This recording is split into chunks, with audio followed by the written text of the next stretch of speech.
start streaming right now before we start recording. That way, Okay. our stream is now live. Let's see. All right. We are now live. That way, when we start the actual episode, I'll hit record and things will go crazy. And the recording is literally just for audio purposes at this point because we'll be on YouTube here live with people to interact. The Switchmania Playcast. So you saw the title card already then? Yeah, I like that. Oh yeah. He fits right in with us. He fits in with us. It's craziness. I don't know. So I hear an echo though. You hear an echo from me, or you probably got to turn off whatever you're listening to on the YouTube side. Probably got to just mute the YouTube. How do I do? Go to the page and click mute. Yep. Just mute it. There you go. Otherwise, you're probably hearing me on Skype and then on YouTube. Yeah, so that should be good. So we can go ahead and start. Let me make sure I got. Oh, I don't anymore. Dope. For some reason, I had a something chimed up, ready to go, and now it's gone. Of course. There it is. I had some comments for last episode that we gotta go over. So there's this one. There's that. There's this. And then there's that. All right, I have a few comments also. Awesome. All right, so you ready to start this shindig? I'm ready. All right, so Let's yeah, do we're gonna check the chat room every once in a while, but we're not gonna check it throughout as we chat. I'm actually gonna put the chat room down so I don't see it, so I don't get distracted. Sure. All right, 3, 2, 1, go. Welcome to episode 4 of the Switchmania Playcast. Hello. He goes, hello. Hello. Oh yeah. I can't beat your intro. Well, you start off with the intro on iTunes, so. That's true, I do. And you know, every week I've been adding a little something to it. Last week I added the little switch click in there. I like that. So I'll just keep on adding little treats here and there and see if people notice. And this week's episode made for some awesome tunes with Retro City Rampage DX being the main foci of the episode. The foci. Okay. And there's a lot of people that super interested in this game, and with the pseudo sequel coming out right around this time, it was perfect to dive back into Retro City Rampage and for you to give it a chance. So it'll be interesting to see what we both how far we got and what we thought of it as we get to it. Yeah. There's a crap ton of news and lots of stuff going on, and we got some E3 predictions we need to probably do about this recording too. So it's gonna be an action-packed episode of craziness. So let's go over some feedback from the last episode. Sure. So first of all, feedback from the Outcast episode. Toxic Kitten 20 actually commented on the last time we quoted her, and she said first it's she, not he. So I think we mentioned it was a he. So we have female listeners, obviously, JP. I don't know if that was me or you. Probably me. I'll take the blame. But she's basically said, I'll comment again. I loved Outcast. I was apprehensive at first, but I don't like to get scared. I think that this has awakened something in me. One of the things you guys didn't really mention was the batteries and how easy it might be to run out of power for your night vision. I personally played on normal and found loads of batteries, but I saw a comment where somebody didn't like the battery aspect because it put a time limit on the game. But I never really found that issue. So keep on keeping on, guys. So for me, I didn't really mention the battery too much because it was a non-factor. I rarely use the battery. Because I was just looking around and using the musical and sound cues to know when somebody was in the vicinity. Then I would pop on. And of course the jump scares are going to happen regardless of what you do. So I kind of went at it that aspect as I played through Outlast. What about you? I ran out. It was at that point where we had to restore the power, and I was trying to hide or outmaneuver that one guy walking around. I Mm-hmm. did run out at one point because I had stayed hidden, but I kept recording, Oh, and that could have just been the first few times where I didn't really realize like the battery was going down that much. yeah. But I did tend to record longer than I probably needed to, but I was able to find the batteries when I needed to, so it wasn't that they were too hard to come by. But I did run out while kind of just stalking in the locker. Yeah, just like stalking around. I didn't. I was like had a ton of batteries by the time I got to like that point and got through Hmm. like the jail cells and everything. Like I don't know. I was just stockpiling them, but I'm also that guy that won't use like items in a retro game because they're like usable and I don't want to Hmm. waste them. And then I end up beating the game with like all the items not unused. So I'm that guy. So likely that I sat there and saved them all anyways. So Yeah. there is that. I am. So I mean that's kind of why we didn't really talk about it too much, but that's a good comment though, It and is. definitely awesome to see. Did you have anybody comment on Outlast? I had a lot of comments for this week's episode, which we'll cover when we talk about this week's episode. But No, I mean I didn't see anything on mine really mhm. after we streamed about Outlast.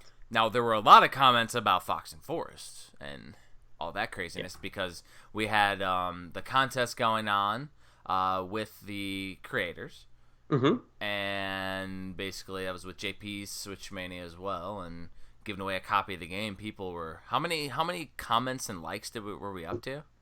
Oh geez. I would say we probably got into the 400s. Yeah, I mean, it was pretty high, and a lot of people, surprisingly, there was a good number of people who were commenting how great the game was yeah. already, so they probably already had it, but they still participated. And then there was a lot of people who wanted to try it but never got around to, and I'm glad we could generate, buzz about this game because, it came out a while ago, but, for myself and many others, we never played it before, and it's definitely one worth playing. It's not, like we talked about, it's not too long of a game, but it's just a lot of fun, and it harkens back to the SNES Genesis era, Mm-hmm. and I definitely think it's worth downloading or buying a copy if you can still find one, but definitely owning it on the Switch somehow.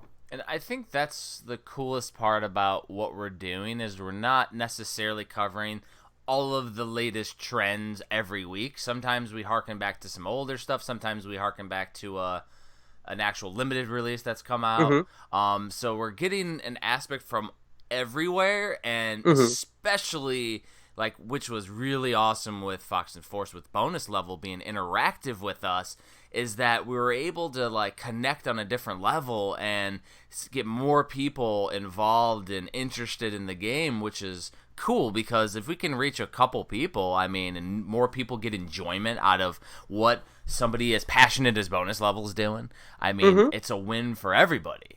Oh, And absolutely. trust me, with all the listeners that are listening, like we definitely reach out every week to the developers and everybody. I'm not sure if you reached out to VBlank. I mean, we tagged them on stuff. I didn't Yeah. really reach out to them though this time around. I mean, I just tagged them on some stuff on social media. So So I didn't. So I've talked to Brian just through email in the past. yeah, I know he's extremely busy. He's pretty much a one-man show. He if there's yep. more than 24 hours in a day, he'd be working on his game. But I definitely wanted to send him this after. I just know he's just very busy because I'm actually interviewing him for Switch Player magazine, and this started late last year, and he's still working on the interview. So that's kind of how busy he is. But Yeah. moving forward, even if they are busy, I know that I'm gonna let them know ahead of time that we're gonna be playing, their game, whoever that is, and always give them the opportunity to come and join us or talk with us shortly after Hmm. about their game and about their company and whatnot. So, but I will reach out to him after this at least and let him know. And I mean, being a content creator myself, like getting down to the nitty gritty in that last 10% of a release, especially during the last like month here of putting out, the sequel to Retro City Rampage. Like Hmm. there is no way that they had time. Like it was Yeah. it was literally pedal to the metal for the end point here, especially when they're just trying to get their newest game out, get out the word, everything else. And I mean, we're talking about their older release, which they definitely dig, but they're trying to focus on the next one and making sure that's a success too. Right. So, I mean, I would definitely love to have him come on, and even if we did a chat in conjunction with your interview, just to have another perspective, and we get it on audio that you can transcribe for the magazine. I mean, that way we literally just talk about his new game. I mean, that's an idea right there. So that way, like, hey, yeah, we did the, Playcast on your old game, but, come, let's talk about the new stuff now. Right. That way you get your interview down, too. Yeah, absolutely. I mean, that does work. So let's do a little bit of housekeeping. Sure. I know our contest for the Switchmania Playcast jingle still going on. So make sure that if you comment, we got to keep up in the ante every week until we start getting people to yes. To so why don't you remind, now that we have live listeners, why don't you remind them what the contest is, and then we'll throw in a new prize. So go ahead and sing to the people, JP. All right. Do Switchmania Playcast. See, and you think that was the recording that we use every week, but it's not. That's that's just how JP does things. That's all me. It's all him, baby. So basically, I want to hear a listener rendition of that jingle. I mean, you could do it with music, you could do it with kazoos, whatever sounds. You automatically win if you use a kazoo. Uh-oh. Up in the ante now. But basically, whoever has the most unique and coolest thing throughout, I'm going to have something really cool as a surprise on top of getting a free game. That sounds good. A free game download, but there's going to be a surprise, and I'm working on limited stuff with the Switch Collector book. Mm-hmm. And I'm thinking something really cool for the actual winner. So, yeah, go ahead and get your submissions in. Something that is physical, that would be used to accentuate your Switch collection. It'll complement your Switch collection. Ooh, that sounds good. Yeah, something that JP now wants, by the way, listeners. Yes. He's like, wait, you gonna make another one for me? And I'm like, no, JP, only for the winner. Well, technically, JP is the current winner of the jingle. That's true. I am in the lead. He's in the lead. Got to beat JP. The other thing was, in conjunction with JP's last giveaway with a game, we're gonna try to add on the give us a 5-star rating on iTunes, because it helps us become higher up on the totem pole when people search for playcasts. Mm-hmm. I don't think that if you search Switch right now we pop up. I think you have to search Switchmania, unfortunately. Mm-hmm. So I might update the name to Switchmania Playcast for the Nintendo Switch or something like that in the title, just so that way it's more searchable. Right. But it's still Switchmania Playcast. That being said, though, the more ratings we get, the higher up we show up, and even then in our metadata, when they search Nintendo Switch, it'll pop up. So, either way, though, every rating that we get helps out with analytics and all that stuff. So please comment and rate and do all that stuff. Leave us some feedback. Yes, thank you in advance. So let's go into one of our favorite parts of the week, the pickups, what we've gotten in. I do love that part. Oh yeah, it's so fun, and I'm always like sad in comparison to what JP gets every week. This week I have 2 pickups too. Hey, that's an improvement. I think last week was 1. Last week was 1, and technically I have 3. So 1 is an actual item instead of a game. So first of all, I'll go with the games, which I'm not sure. I know one you didn't get this week; you got a long time ago, and then the other one you may have gotten or not. The first thing that I got was Lego Worlds. Finally. So, okay, nice. My daughter's obsessed with Minecraft, and Lego Worlds is essentially Minecraft with Legos. So all I got to do is get her to start playing it, and I think she's gonna love it. Obviously, I've been monopolizing my Switch with our game of the week because it's addicting and fun. But yeah, I think it'll be interesting to see if she takes to it, because the main thing about Minecraft is it's super user friendly, and my daughter can play it on like everything, whereas this will be just different. I think everybody has said that like Lego Worlds is pretty fun. It has a better story mode and everything than the other building games, but Mm-hmm. it just has to connect with my daughter for it. And I literally got it for her. I think it was $20 used or something. So Yeah, that's not bad. I think she'll enjoy it. yeah, I mean, if I can get her to play it, Yeah. that'll be the hard part. The other game that I picked up, which actually was a pre-order, I got the regular edition of Earthlock in. Oh, nice. Yeah, so I'm not sure if you got Earthlock yet.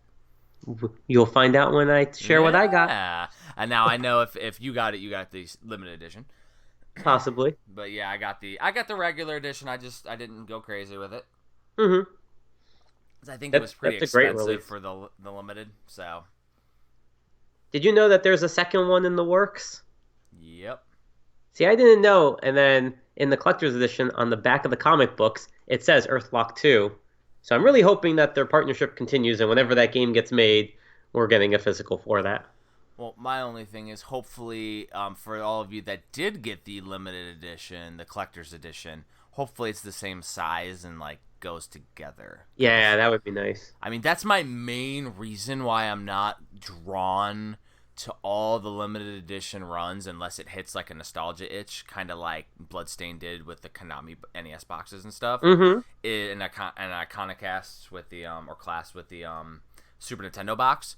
Yep. Is that everything's not the same on the shelf. So like all the regular editions, all the spines look great together, like on the actual Switch releases, except for those that did like a crazy black spine or something. But like everything looks great, and then when you got your LEs, they're all over the place. And they make it tough to display in a cool way. So you're gonna see like, and we see it in the Facebook groups and everything, where people have some really cool ways to display things. For me, I put most of my limited edition boxes away, and I only display like the really unique and cool stuff. Mm-hmm. So that's the unfortunate part, you know. When I got the Luminous limited edition, it's in the closet because it's too big. Yeah, that's the problem too. I when the Switch first came out, I built on like 3 shelves onto the wall, thinking, okay, I have enough room now. And now it's gone from like nicely displaying the front of the boxes to just stacking and putting them by spine and putting a few like in front of everything else. But you're right, to really make it look nice, you need to dedicate an entire room with shelves of different sizes and wall spaces, and yeah, you need like a creative eye to make all the collections fit like a nice Tetris puzzle. And I mean, it's fun, it's cool. I mean, if you've ever seen my Nintendo rental display, I had a lot of fun with that, and I have some other ideas when it comes to the Switch, doing something similar in different ways. So I mean, it's gonna be super cool and fun to do, but in my current situation, I'm not gonna be creating that yet. So it's gonna be something off on the horizon per se. Nice. Yeah. So, but either way, though, I love seeing people's different ways of displaying their collection. It's super fun. Oh yeah. The third item that I got is I got the 8BitDo SN30 Pro USB gamepad. So what this is it's Super Nintendo. It has the concave X and Y buttons like the US release of the Super Nintendo, the NA Super Nintendo controller. I loved the USB version because I have the SF30 Pro gamepad, like the Super Famicom version, and it's the USB one. But my biggest complaint was I had to constantly like figure out the button combination to sync it, and for some reason, and I'm not sure if like there was an update later or something, but basically I think that there was an issue with like it staying synced to my Switch, and then all of a sudden I wouldn't be able to play the game after I like changed games or something. And so the USB one, it's gonna work when I plug it in, which is perfect because like the feel and the control of these are amazing. So like, I mean, they made a Pro now, so I'm not sure if the Pro is like a new version or because the other one's called Pro 2. So I mean, they both feel super solid and well put together controllers. Yeah, it looks nice. Exactly. So what did JP get? Sure. So there's actually one from last week that I forgot to mention because it was hidden away behind the other games where I have my pile right now. So I want to share that first. How But it's dare you actually forget, JP? What the heck? I know. And you know what? After we finished, I was like, oh man, I didn't get to share this. And this is a France and apparently Netherlands exclusive collector's edition. I talked with the publisher, Outright Games, so they told me it's also available in the Netherlands, but I only saw it on French websites. But it's the Paw Patrol collector's edition. Oh They my did make God, one. JP. And so what it is, it's obviously the game, and then it comes with an action figure. But a few things to note that I think a lot of collectors would be happy to hear is that the box. So there was 6 different dogs or Paw Patrol characters that could be in the box. So you could choose between one of 6. So everyone thought, oh, is there going to be 6 different boxes with the character's face on it and whatnot? The answer is no. It's the exact same box, and even on the back it shows like, oh, collect all of these. So what I did, and I didn't buy this, but I went onto Amazon, and they do sell the other action figures on their own. So if I really wanted to, I could swap them out at different times of the week or month, and then display technically all 6 of them, just one at a time. Oh wow, so you're really gonna be getting all hardcore into Paw Patrol? Really, JP? Well, I really like Paw Patrol because I have kids. Well, But, the best thing is that there are people in the chat right now, and like one guy wrote this guy's Skull on there. He has a longer name than that. He wrote, "When are we getting Poop Slinger for the Switch from Limited Rare Game?" Like that's basically Paw Patrol. We're getting Poop Slinger. But yeah, Are you comparing Paw Patrol to Poop Slinger? Poop Slinger. Paw Patrol was a fun game. We actually played through the whole thing. My 3.5-year-old beat it, and we help a little bit. But it's a very fun, simple, easy platformer for very little kids. Exactly. And now there's a collector's edition for it. So it's his first collector's edition that he doesn't even know he owns yet. Should have him displayed in his room. When he gets a little bit older, but then he probably won't want it anymore. You never But know. okay, so let's go. That's true. Yeah. Let's go into this week's releases. So I'm going to split it off into regular and collector editions. I think that's the easiest way to do it. So I'm just going to go alphabetical. And so we'll start. So the first one is Battle Worlds Chronos from THQ Nordic. And what's interesting about this one is it technically has a release date of June 11th, but for whatever reason, Best Buy is selling it already. I thought maybe they didn't get the memo and they pulled my copy, but it's on their website now, so technically it is available. But on Amazon, and I think that may have been the only place else I saw it. What? They broke the street date. I didn't break the street date. No, they did. Best Buy did by releasing it illegally. Well, good for them. Now I have it. Exactly. That's true. They knew I couldn't wait. So the next game I actually bought. I have this game already, and I'll tell you the reason why I bought it again. It's from Nicholas's new online store. So they had the Binding of Isaac Afterbirth Plus, the second printing cover with the first printing goodies. So the manual, the stickers. So I thought, and it said it came sealed. So I thought, okay, well they never made this in stores with the second printing cover and the first printing goodies. So I figured, why not get it? It'll be a variant. What happened was they actually shipped it opened. So my guess is they kind of just piecemealed the case and the items together. But after they shipped it out, they actually emailed back to everybody who had bought it and said, "Oh, we apologize. Our distribution had sent these out open. You can return it and get a sealed one." Ooh. So my guess is they probably just shrink wrap it themselves. So to anybody, so I know some people on the Facebook group were asking, is this a variant? Is this an exclusive? The answer is not really. I mean, it depends how you want to classify it, but it's really them, I think, having extras of the manuals and stickers and then just putting them in the cases that they had. Yeah, so, just using up old stock. Exactly.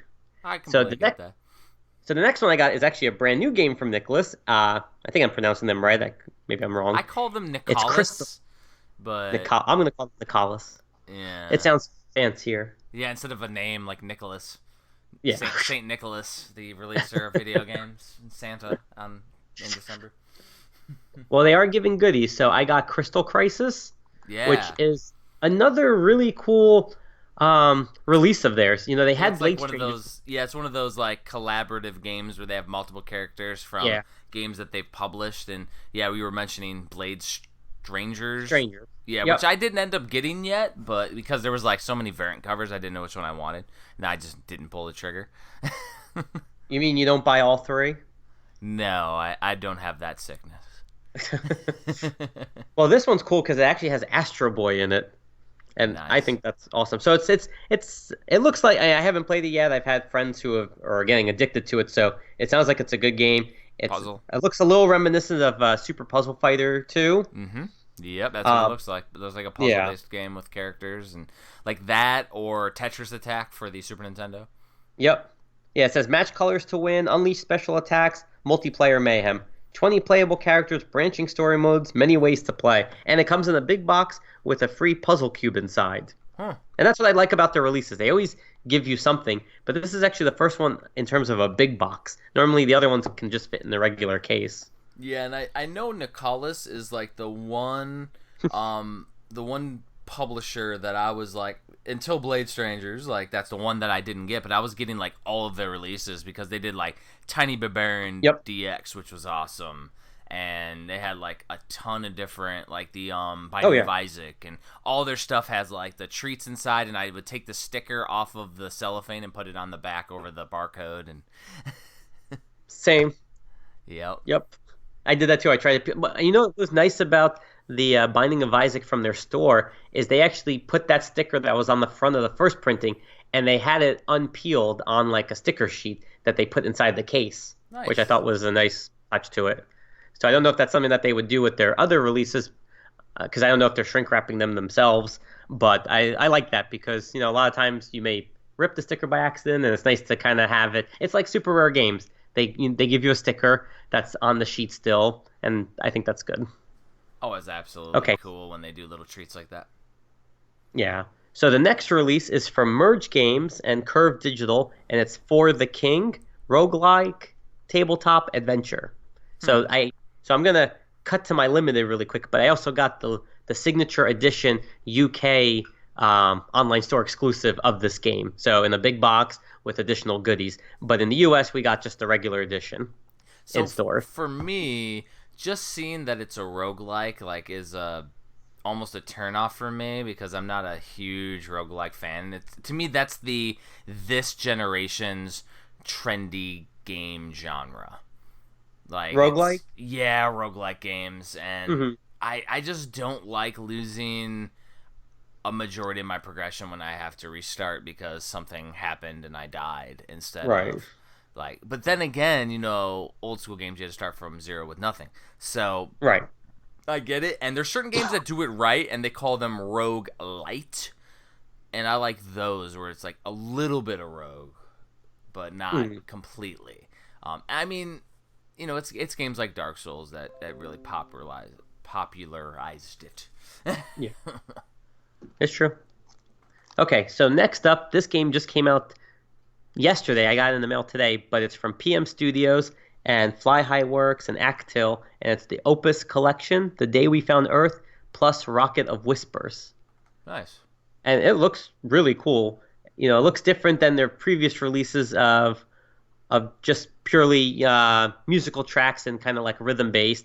This has I don't know, just looking at the cover art, it looks really cool. And then what's nice is inside it says exclusive redeem code for Opus compilation album, including 30 select tracks plus 6 super rare bonus tracks. So, yeah, I'm very curious to see what kind of game this is. I'm going to put that on my hopefully play soon pile. Okay, so then the next one came out last Friday, and I got it in the mail this week. It's Sword Art Online Hollow Realization Deluxe Edition from Bandai Namco. And in the US, I believe we got digital only, and in the UK, and also in Japan, they got a physical. The Japanese version didn't support English, but the UK one obviously did. So that came in, and I always like anime-based games, and I didn't play this on the PS4, so I'm looking forward to this one. So And I remember what type yeah. is it? So it is a offline, online multi VR MMORPG. So it's an MMO. So is it required to play it online with others, or is there No, like a single no, player, or because I know yeah, Sword Art the anime is an MMO, and it's the yes. anime where the guy gets sucked into the world of that MMORPG. And I think if they did it right, it would be epic. Yeah, so this is, if you remember the dot hack games, it was you playing as a character in an online game, and I believe that's what this is. It's not really online. It is you're just in an online world in the game as a MP or as a playable character, if that makes Okay. sense. Yeah. But the thing is, I need to look a little more because on the back it does say online play requires a paid membership to Nintendo Switch Online. But the weird thing is, it says play modes. It's just one player for everything. So I'm Really. not really sure where the online is because they don't say anything about multiplayer on the back or anything. What it does say is, in addition to the main game, it includes the season pass, Abyss of the Shrine Maiden, and the update Warriors of the Sky. So this is I would call it the definitive edition of this Okay. game, which is cool. And there's actually another one coming out in the fall for Sword Art Online. And right now, I did see on Amazon Japan they have it listed, and I believe on Amazon Germany they've listed it. So it's definitely getting a UK release. We're probably going to just see the digital of that one as well, but at least we're So getting a second one. like for me, if there was a way like with our friends list, if we could all play together in the same MMORPG, not necessarily random online, but Mm-hmm. like play together, like that would be a cool Switchmania Playcast week where we all I would play like that. Sword Art Online together as a group. Start it off and just see how far we can get in a week, like playing it a Yeah, couple hours a night or something. It'd yeah, be it's an probably intense not. week, Yeah, but that would be interesting. so And I we like, we do have commenters throughout this as we're chatting, by the way. yeah, do you want to take a break of because I'm about to dive into the collector edition, so Yeah, we could stop really quick and let's take a pause. Like we'll have to take a little bit more pauses because there's comments all the way back to when we were talking about Outlast. oh yeah, let's start from the beginning then. Let's take a little bit of a break. So it's RP space G has been chatting. He's talking about hey, dabble with Lego, play a little Outlast. Has piles of games that he moves from his chairs to his bed when friends come over and put them back to go to sleep. Space is a problem with his I collection too.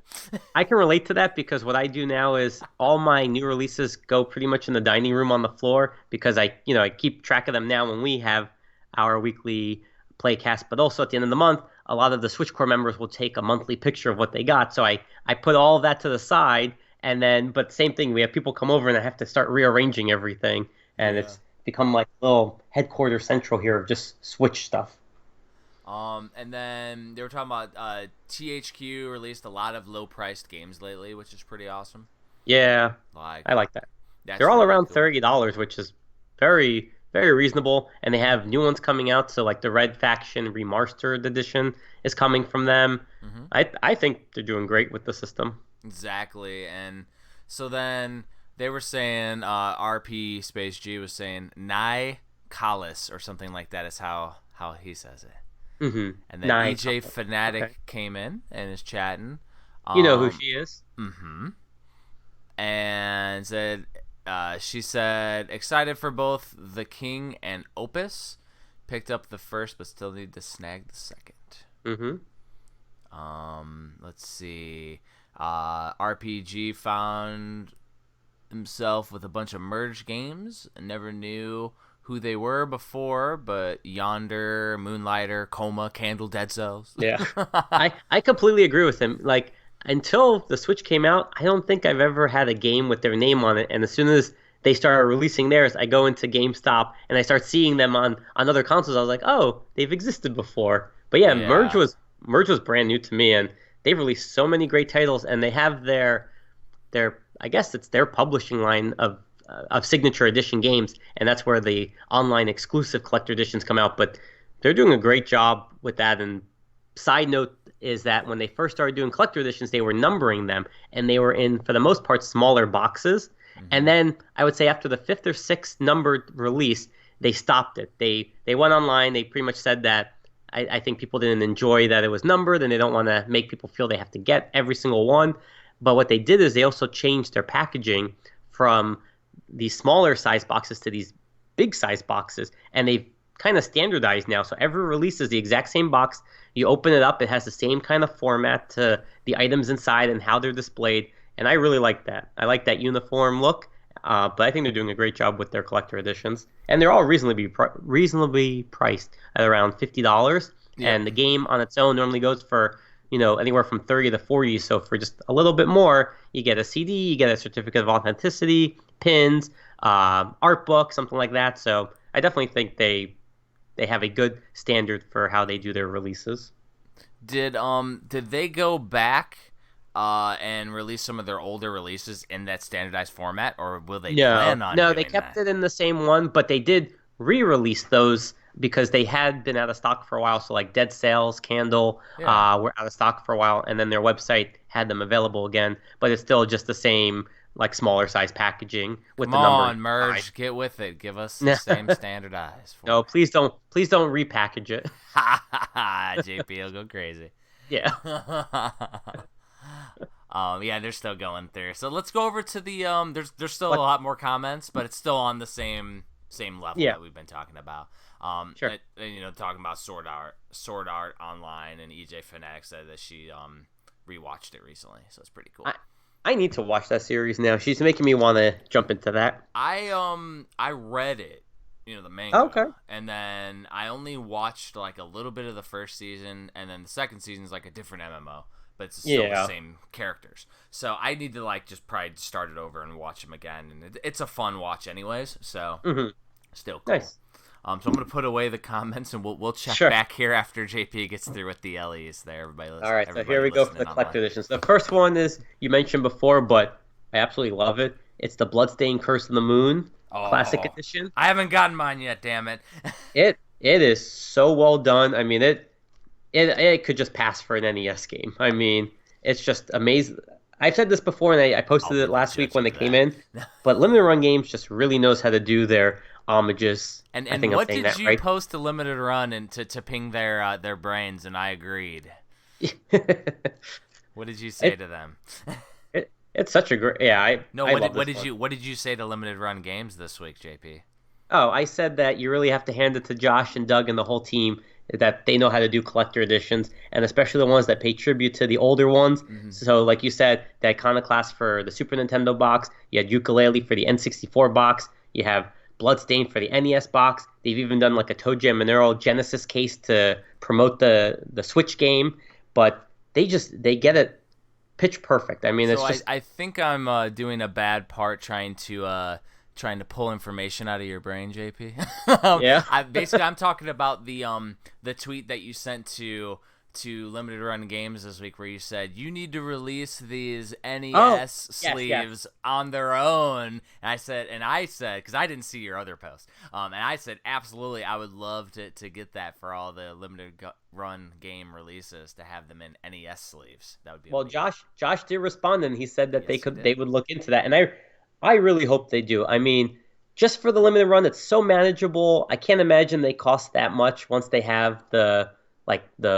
molding or whatever you want to call They it already done. have it. So. But but there's no way that you can keep this just to the Bloodstain box. I mean, they're just so nice, and it just screams nostalgia with the Switch being a Nintendo, and the NES had those sleeves. I mean, it would just be perfect. So if you want these, if you've seen what they are, I'll do an unboxing. But also, if you scroll back on my Twitter channel, there was a picture of it. I But mean, it's a Nintendo but cartridge sleeve, NES sleeve, and yeah, fits the Switch box. And here's the thing, JP. yes, If they decide they don't want to do it, I mean, we can probably make that part of our Switch collector Kickstarter and do our own NES one sleeves that look exactly the same, that are made of the Nintendo. yeah, like I could easily get that done, because I know people that make sleeves and stuff. So I would yeah, love to do that. Then you can yeah. make it for every single one. Well, and then we can kind of, label it as Switch collector, or what I Oh, mean, because it's part of the oh, now Switch. now I want one. Exactly. All right. So I mean, So I'm just saying though, we can jump down that rabbit hole. If Limited Run Games does it, great. Then we don't have to. yes. So, So I hope they're listening. I'll make sure they're listening to that. exactly. So, but I mean, Yeah, I haven't. But I mean, we can absolutely do something like that too, and that'd be cool. as long as it's affordable to do. That's the only Hmm. thing. If we can't do it, because I wouldn't want to do it for more. Like I wouldn't personally pay more than like $1 or $2 per. Yeah. So if it costs us that, there would be no way we could do it. If it Right. costs a few cents, that way we can, Oh, pay yeah. for the moldings and all that stuff and all the everything else, then that works perfectly. Nice. But I'm All right, willing to look into it. All right, so the next game I got released last year and then in Japan, didn't support English, but then there was an Asia release, and it's Daedalus: The Awakening of Golden Jazz, which is a prequel to the Detective Jake Hunter series. So, Interesting. yeah, so it got a regular release and it also got a limited edition release. And for those who have been debating getting it, you've heard it here now. I I probably would say stay away from the limited edition of it, and that's mainly because the way that it came packaged, the game was on the outside of the box as well as the steel case, because the steel case that they gave you is actually a PS4 based case, so it holds a disc, not a Switch. And what's really sucky about this is that the box itself that it came in can't even fit the game and the case with the art book, and I think there was a music CD as well. So you can't even fit all the items that they're giving you. So that's why they packaged it on the outside. And to me, if you can't fit it in the box, it's kind of a waste. Yeah, But absolutely. that's my 2 cents. I mean, I could get past the PS4 disc steel case. I can't get past not being able to put everything in the box itself. And what So type that of game is it? Is it just a detective game, point and click, or what? yeah. Okay, Yeah, that's it's cool though. a point and click. You move around the room, you select the objects, you talk with people, and you try and get to the mystery. So like So it says, Shadowgate, Deja Vu on the NES. enter New York City to seek the truth within past memories, a new mystery adventure. Maniac Mansion, all those cool point and clicks. That's cool though. And it LucasArts. looks, I mean, the artwork looks really cool, but yeah, maybe just go with the regular edition on that one. And I don't like the going with it and doing a lazy Ellie. If you're gonna charge yeah, collectors and gamers extra money for something, at least make it like to the system. Like I don't yes, care if they make it work and add some inserts in there with the Switch box so that way it fits in there properly, but make sure the Switch box fits in there. Like yes. you know what I mean? Like at least make it part of it. Like what was the other one, the Bloodstained Steelbook, where they had for the new Bloodstained game, Yeah, where they're they having a have Nova the box, disc and they're doing and the cartridge. that. Yeah, I mean, I'm not a fan of the different sizes of the case itself, but that's interesting that they put both in because we haven't seen a case like that before. But at the end of the day, I'd still like a Switch size steel case. Huh. So that's just me and everybody else. So let's go on to the next one because I still have 1, 2, 3, 4, 5, 6 games. We have infinite games here, It's people. been a busy week. So Well, the next one and is, we're just getting started with this episode. This is gonna be a fun God. one. and everybody drops off. No, I'm just kidding. You did this to you. So the next one is the Earthlock Collector's Edition. I did pick it up. There's only 1,000. There's only 1,000 made, and I mean, regardless of how many numbers they made, I was gonna pick this one up, and it's beautifully done. It's their very first collector edition, and what's really cool is on the outside box.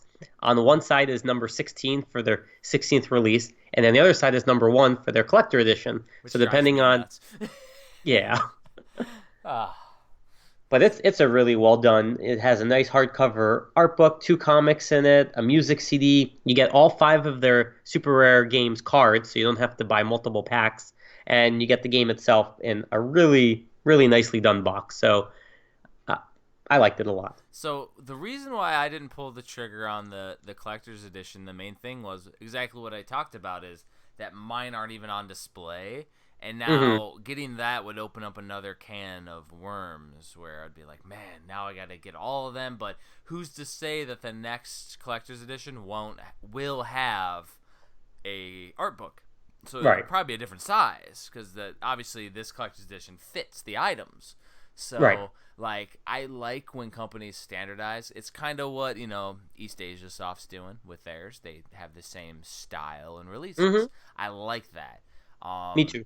just something that's the same. Now, I mean, obviously, you're not going to do a big hardcover book for each one because I'm an author. I know how crazy that would be. There's no way that's palatable. So, but the thing was, though, is that game itself was enough of a draw that I need to play this game eventually. So, and we both know how increasingly rare things are becoming because when other companies that just did a recent release of a game and it went out of stock when traditionally they don't go out of stock, it's like, oh. Like, people were talking about the bubble bursting on Limited. Nope, not yet. You could even say they're super rare. Got 'em. And So I will say this. So rare. you had a good point in that you don't know how super rare games' second release or future releases are going to be. But I will say, I just took a record and I put it on top of the box, and it fits perfectly. So my thinking is, I don't know if they're trying to find the right size for future items. Maybe they'll do albums or vinyls or whatnot. But if they do, they could keep the exact same size that they did for this release. So it is interesting to see what they're going to do for their next one. And they said they're not going to do it for every game. They want to make sure that when they do a collector's edition, it's worthy of one. But so if George does that and they do like the vinyl size box, you should try comparing Luminous to it because that box is a vinyl record box. Yeah, that I haven't gotten in yet to see. But it looks like it may be around the same size as the Earthlock one. So maybe they're already thinking along the lines of what we're saying, and it'll be great. I mean, and then I'll be like, damn, I got to get it now. Cause it's which is fine. I like that, and I'm patient. So what else? All right. So the next one is an NIS America release. It's the Lapis Labyrinth Limited Edition XL. So this came in, and it comes with a hardcover art book, a CD soundtrack, a collector's box, poster, and 2 art prints. So I want to say Lapis Labyrinth was a Nintendo DS game that they've remastered, or this could be the sequel. I know that it was I remember seeing / playing.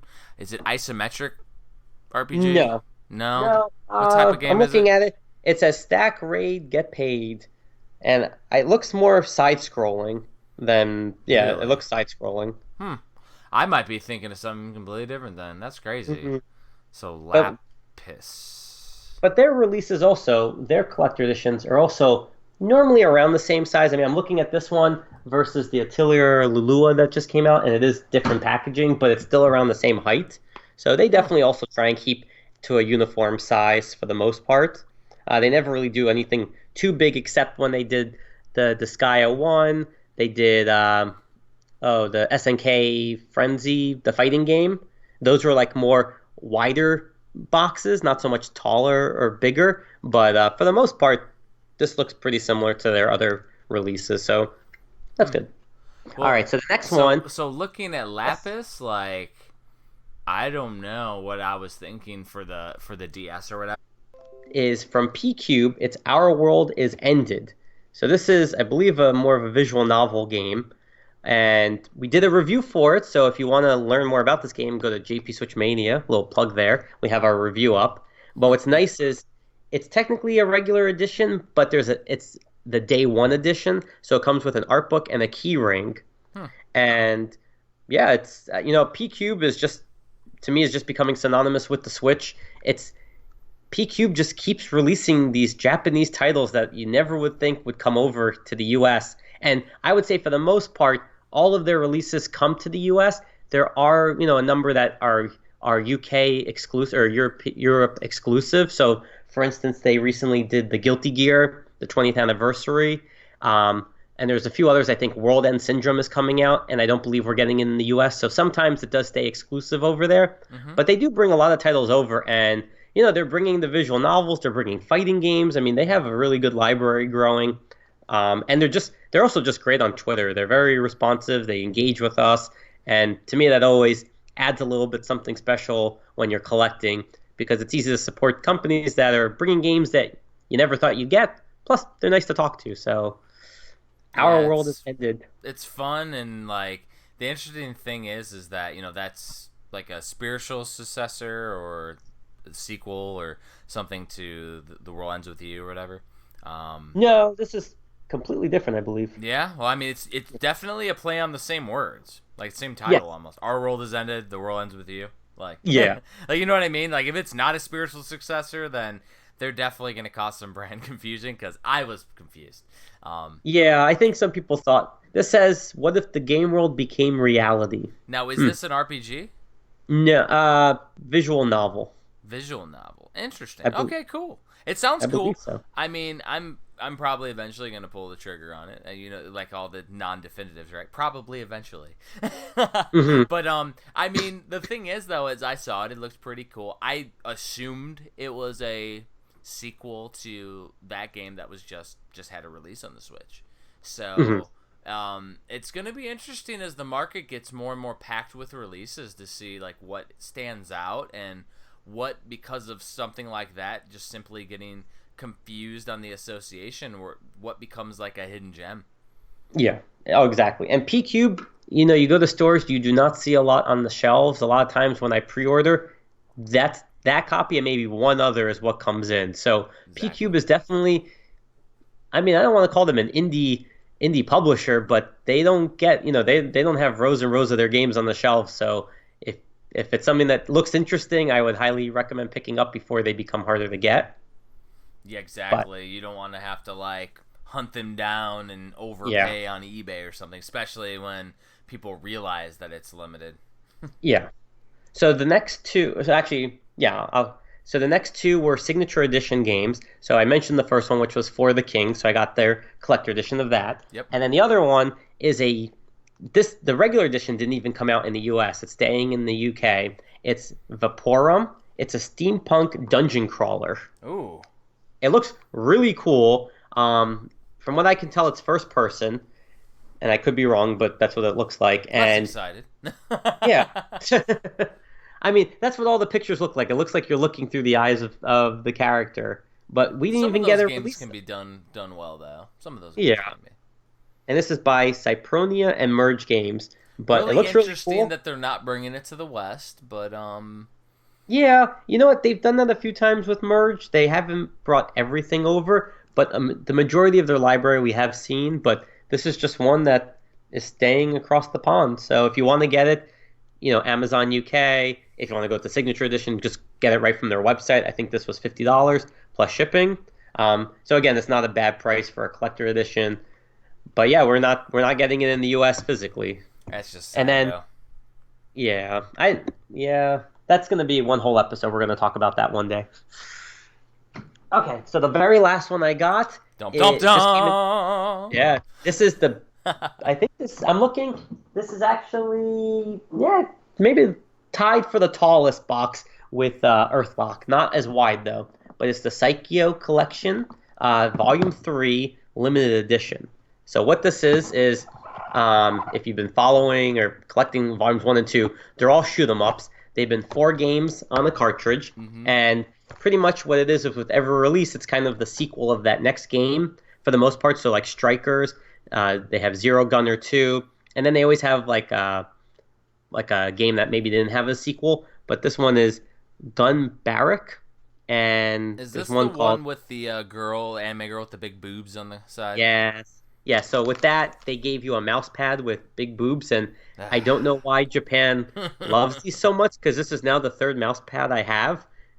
I don't And even have a mouse on my computer. I use a Logitech touchpad on a well, like on a I can't even bring these to work. no. I mean, I could, but it'd just be a very weird conversation with my manager and coworkers. Yeah, and I mean that was the reason why I didn't, because I have the first 2 volumes and I didn't buy the third volume yet because I saw the collectors. I'm like, well, it holds the other two, right? So I'm like, man, I should get it, but then I wouldn't display it because again, LEs, I don't have room to display them.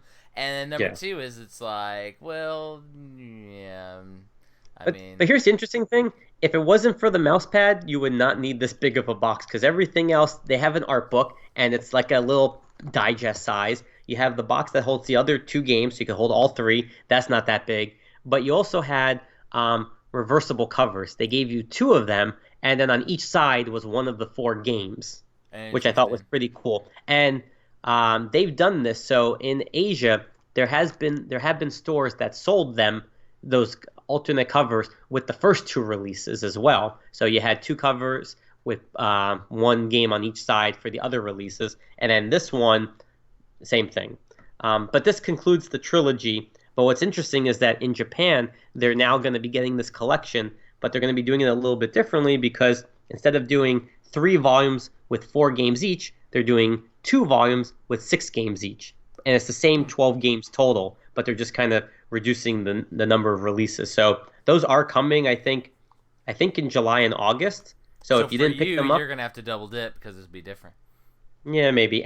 But what's also interesting is that they're releasing collector editions for those 2 volumes with goodies that we didn't see in like the Asia release, because for the first 2 volumes we didn't get anything special minus those reversible covers.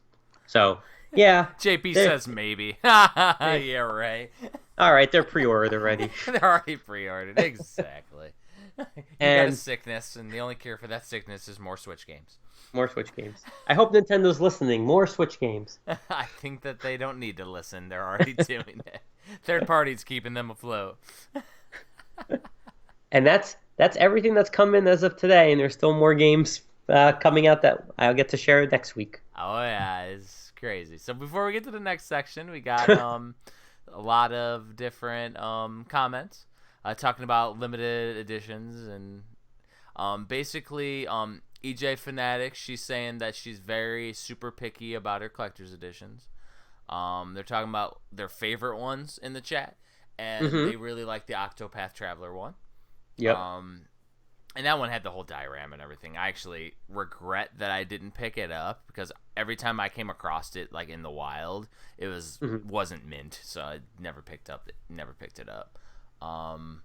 Talking about Owlboy with their collector's edition, and Hollow Knight CE, which should be shipping soon. Yep. Yeah, very soon. And I know I pre-ordered that too, so we should be talking about that one in a week or two. Reverie CE, which I have one of those. It's an excellent game. Which one? Reverie. Oh, yes. Mm-hmm. Oh, yeah. Excellent game.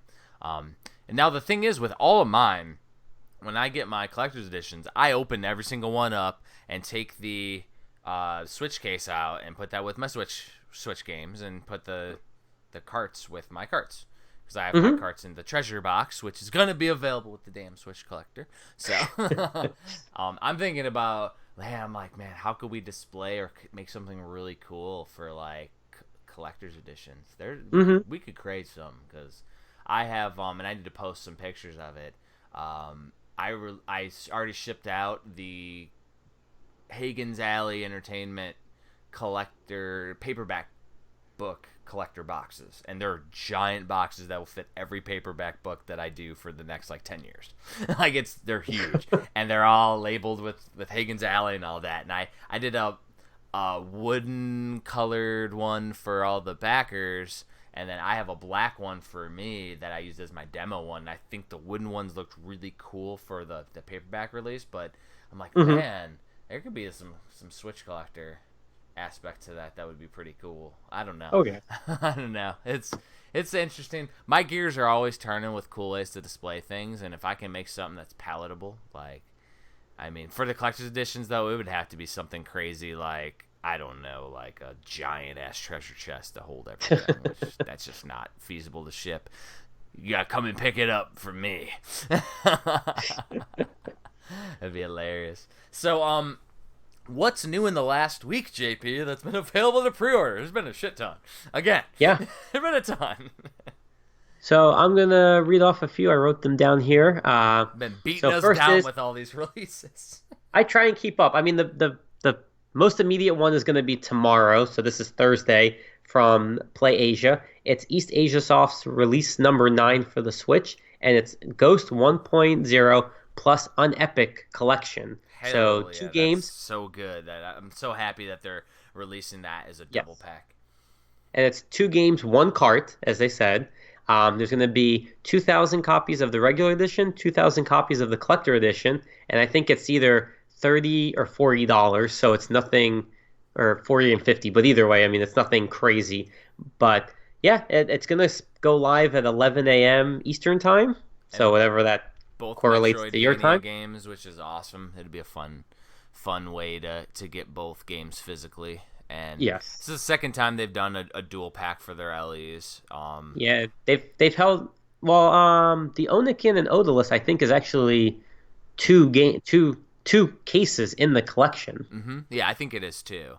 Is Yes. this going to be 2 cases as well, or did they not say? No, no. So it's one case with a reversible cover Oh, of each game, but on the spine, it's the same title. So it's not going to be, Ghost 1.0 on one spine and Unepic on the other. oh, that would It's drive you nuts. Yeah, I'm glad that is. I've heard people already saying that they need to buy two so they could display both. I'm not like that, thankfully. I don't, Not if I get both covers, then to me that counts enough. I don't need to display both covers. I you just need don't to need be another able to case. have both covers. So You the don't need a next, second case, huh? Oh, okay. yeah.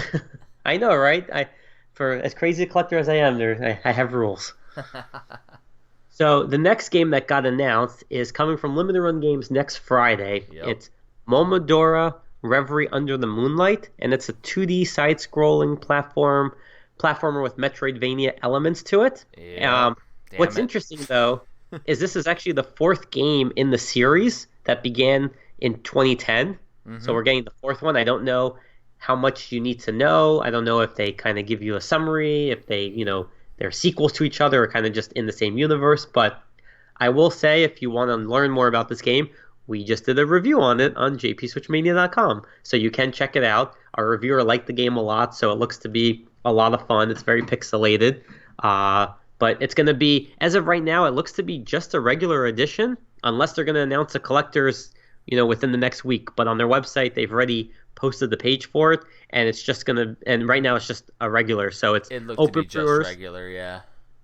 It's open pre-orders for 2 weeks, and they did say that Best Buy will be getting this game as well. They didn't say the run of it, but that just means there will be an alternate cover that you could buy at Best Buy or on their website for 99 cents whenever that becomes available. And basically for me, I'll pick up whatever cover looks cooler. That's just how I do it. And 'cause either way, you're supporting limited run games, and I Right. don't need 2 copies, so I'm good. So I'm just gonna pick up whatever cover I think looks cooler, and hopefully, since it's NES style looking or retro looking, hopefully they do an NES sleeve, limited run games. I hope so. Like hint, hint, hint, nudge, nudge, nudge. So there is another game that got announced today for pre-order. It comes out July 25th. It's only going to be $29.99. And right now, I've only seen it on Play Asia, but it's the Ninja Saviors Return of the Warriors. So I believe this is a sequel title to a Super Famicom game, if I'm not Actually, mistaken. it's a Super Nintendo game and an arcade game. So basically, it's an arcade franchise called Ninja Warriors. It was it was a giant multi-screen arcade game that you can't even really emulate properly in MAME or MAMI or however you call it. But you can't really emulate it properly because it would be super stretched out because it would use multiple CRTs. And that game was ported / re-released as Ninja Warriors again on the Super Nintendo. And it was just called Ninja Warriors on the Super Famicom, just to confuse people familiar with the arcade game. But it was a much more consoleized version that was released for the Super Nintendo. The ninjas are exactly the same, so it's definitely a continuation, remake, something in the same franchise, which is awesome. I definitely want a copy because I have Ninja Warriors again. So, and I used to rent that game as a kid at the rental store. So, like Ninja Warriors again. So it's like one of those that I have an innate nostalgia with playing that game. And I posted when JP posted it online. I posted a GIF of the one of the guys, the skeleton guy, doing his special move, which is awesome. It's like, so hopefully it looks like there's a lot more ninjas this time around. Hopefully it supports co-op, because that was my major gripe with the Super Nintendo one, is for some reason, it's a beat 'em up and it didn't have co-op in it, which sucked. It was one of those Final Fight type deals. But Looks definitely again, we're seeing more franchises being revived on the Switch. I don't know what kind of magic the Switch is having on people, but they're reviving franchises, which is awesome. Yeah. And I will say, so to answer your two questions, I'm on Play Asia's page right now, and it says, in addition to 2 new playable characters, the Ninja Warriors once again implements a 2-player co-op mode that was not available previously. See, and I know this because I did the complete SNES book. I've written about the game as well as because I played every Super Nintendo game, and so like I'm very familiar with that game. It's super fun, and it's cool that they're doing the co-op once again. So that means it's definitely the next version of the game, which that's awesome too. And for our listeners, if you pre-order this game on Play Asia and you use checkout code Switchmania, you save $3. Schiller. Just like that. So you're welcome. $3 go into JP's pocket. There we go. No, it actually does not. Wouldn't that be nice? You're gonna give them a bad idea. No, there's people online that think that if you're supporting like that somehow the person doing that is getting money, and in the opposite though, really all it does is it shows them like that to support JP Switchmania and get them more review copies to support the whole scene.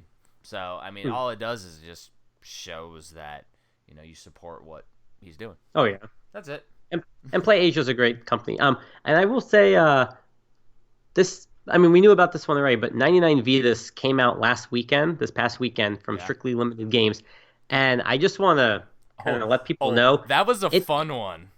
It was fun. It sold fast. The collector edition, both batches. Earlier when I mentioned, and you thought I was talking Super Rare, I was talking about 99 Vidas, by the way, just inherently in the background, and it was funny because with my story over the weekend, I don't ever plan on backing any of this craziness like with the limiteds, and I'll pick it up later if it looks cool. For some reason remember seeing you posted or somebody posted it, and then like I just happened to go on their website, like I don't know if I was using the restroom in the morning or doing something. I happened to go on the site. I'm like, oh, what's up? I just pre-ordered the limited one. I'm like, yeah, the limited one looks cool this time. And then everybody's like, it's sold out immediately. I'm like, oh. 3 minutes on both batches, it's sold out. I mean, it was their fastest one, and the standard copies sold out in both batches. So now that's even done. And what are the chances that I happened to go on my phone at that time without planning it at all? I didn't set any alarms. I just happened to go on there in that little tiny window and got a copy. I was sending you a telepathic thought. I said, go on. It's getting creepy, JP. Seeping into my dreams. We're so close now. After this whole playcast. Starting to sync up. What's interesting is they still have releases that are available on their site, but this is just one that was popular to begin with, and it just sold. And a lot of people missed out. I was really sad because especially after the first one, we say, okay, there's going to be a second batch. Here's the time. We'll send. I always send reminders. I do like the countdowns and whatnot, but still, people missed out a second time, and that stinks. I hate when I see people not being able to get a game that they wanted to get, even the standard copy alone. But yeah, that one was a fast one, and I'm kind of hoping that in the future, maybe with the standard copies, they may do a limited run game style where they do open pre-orders, because they did it for one of their games, but so far this release had 2200 regular copies, and 800 collector editions only. So it was a low print to begin with, but it just went fast. Well, my thoughts are with that is that, and it's going to be one of our topics to chat about here tonight, is, the disenfranchised that people are getting with some of these limited releases. And if somebody really wants these games, I mean, they need to start doing some open pre-orders, at least for the regular editions. Yeah. The limited stuff, I get it. That stuff it's harder to produce in big quantities. And, oh, yeah. But the actual regular ones, I mean, you're already putting in all the funds to get this game released. You might as well release as many as people want to the nearest 1,000, because you have to do in groups of thousands. That's why Limited Run Games does that. You might as well just open pre-order it then until and do it for a certain amount of time. Again, make it palatable so that we still can close it out. Like 2 weeks is always reasonable, and like that's a good business model. I think so. But that was pretty much the big limited release titles that got announced. I mean, it's only Wednesday, so you never know what's gonna come in store tomorrow and Friday. But right now, that's I would say the items to keep on your radar, and definitely East Asia Soft tomorrow morning. Well, let's check the chat and see what's going on here. Is anybody still there? Oh yeah, there's people talking about That was EJ Fanatics snagged a copy. She snagged a copy. They were shocked at how awesome. quickly the limited editions went. Yeah, Very happy for Strictly Limited Games as they're getting some quality games. they are. And I know in the past we've mentioned stuff like, you know, it's always the thought, and it's like one of the analysis aspects where we think that like limited run games get got past everything for all the games on the Switch, and they kind of cherry picked what they wanted, and then everybody else may get the leftovers. Where I'm seeing now, I think like 99 Vitas is a good game. Like I don't see limited run games wanting to pass on that. So I'm thinking hopefully Strictly Limited, Super Rare, they're getting first shots at some of these games now, and it's going to be a high bar for releases, which is exciting. There's definitely enough games to go around. Well, exactly. And so there was like a lot in the going over to the newsworthy section. Yeah. Cuz actually the next section I'm supposed to update on the Switch book. Hmm. I did some updates actually cuz I went through and wrote on the Japanese exclusive games this week. Oh, nice. So I wrote about Dragon Quest Heroes 1 and 2. I wrote Hmm. about the Spelunker game Hmm. that was released. And I actually threw them into the format and everything. And I slowed down a little bit on the Switch book just because the Virtual Boy book's still happening, and I wrote over 120 reviews for the Virtual Boy because there's a lot of homebrew. Wow. To the point where I almost like gave myself a stress headache in my left eye or something on Monday or Sunday or Monday. It was bad. I had to like meditate to to get that shit to go to normal. It was insane. I think I'm still reeling from that shit. But because I'm just trying to get the finishing touches on that book to get it out there, because it's gonna take like another couple months once I finish it just to do physical production. Hmm. So that stuff's crazy. So I'm trying to get that sucker done, and I'm gonna have to do the same thing with the Walter Day book. So like, and then it's gonna be full on focus on Switch, and like it's palatable. Like I'm a good 50, 60 pages in written and formatted at the same time, and you know if a certain JP would get me the collector spots, they would be completely It. finished. I promise it's coming. Promises are empty, JP. They're all Oh empty. man. They're all empty, man. But the thing is, though, the Switch book is already pretty much formatted, all the way through the entire book. It's just the write-ups that I'm currently doing, which is super fun, anyways.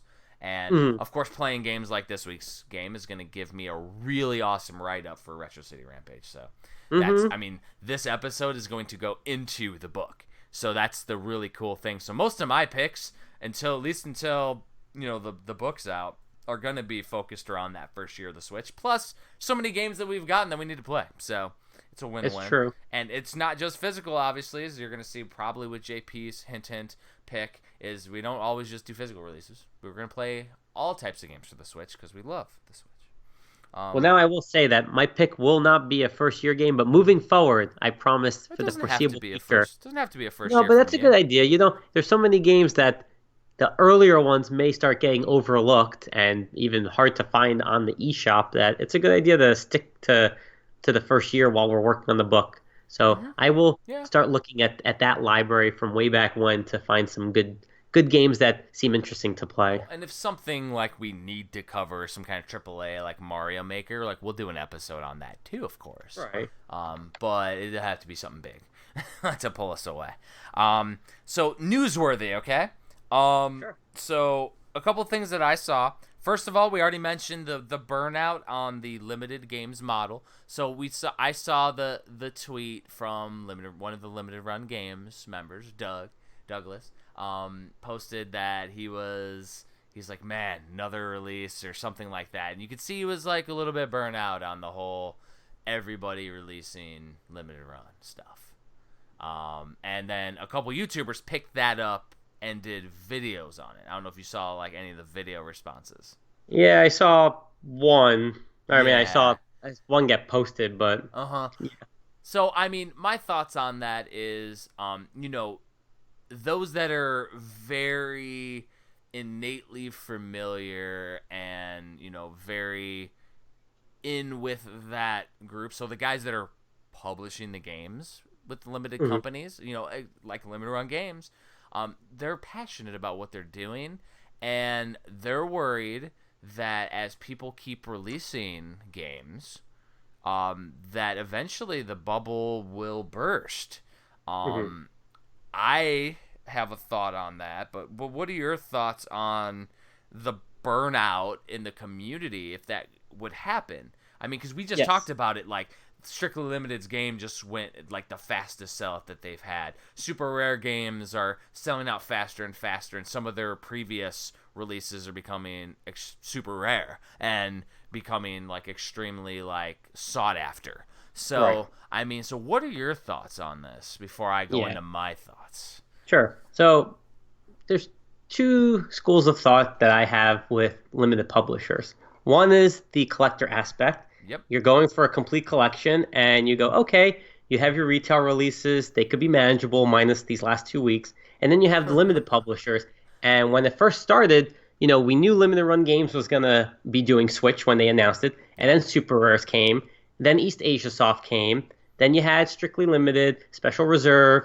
You had Red Art Games, so on and so on. You have now First Press Publishing, I think they're called. There's Yep. there's Hidden Gems that announce themselves, but they haven't done anything. Warren Collectors and on, right? So, Hagen's Alley Entertainment. No, oh, no, we spoilers. No. we haven't dumped out that. Oh No, no. but Oh to me no. as a collector, yeah, it stresses me out because I want to have a complete Switch collection, and the more games you make, the harder it becomes to try and keep up with it. But then the other school of thought is that there's people who just buy games that they want to play. Perfectly normal. So when all these companies come out, it doesn't make a difference because they're still going to look at each game individually and say, yeah, this is a game that I would like to play. It looks cool, but I don't necessarily care to have, 1 through 20 of this company. Mm-hmm. So, when they number it, in my mind, it's, well, I have to have the complete collection and I don't want to have 1, 2, 7, 8, 12, 13, 14.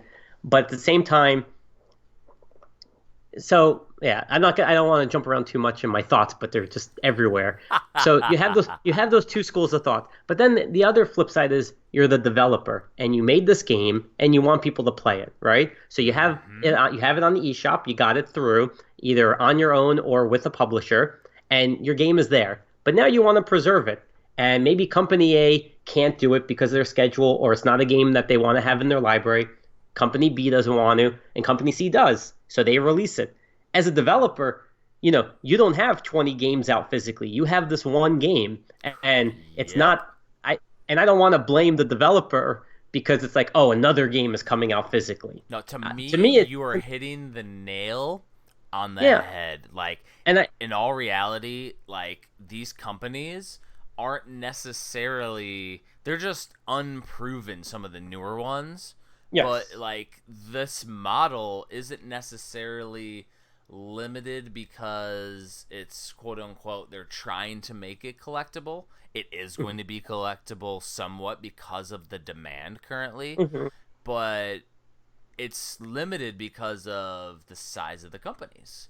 And they can't just make infinite games. It's not how the world works with business. And like you're saying though, with these actual developers, like getting their game out and being the type of collector that I am, where I literally discern and go off of the games that I personally like, I think it's great having as many different experiences out there. Like, I mean, otherwise we wouldn't see some of these games coming out that are getting a release that we've talked about even on this episode.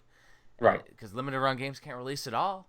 I right, mean, it wouldn't. They can't do it. It's just impossible. So I mean, there maybe everybody's not gonna pick up on the games, or there could be frustration from them because they didn't get offered a game that they wanted to release or something. Who knows? We don't know behind the scenes where the frustration lies with that. But hmm I think it's great for the community. It shows how the Switch is building steam and how collectible it is.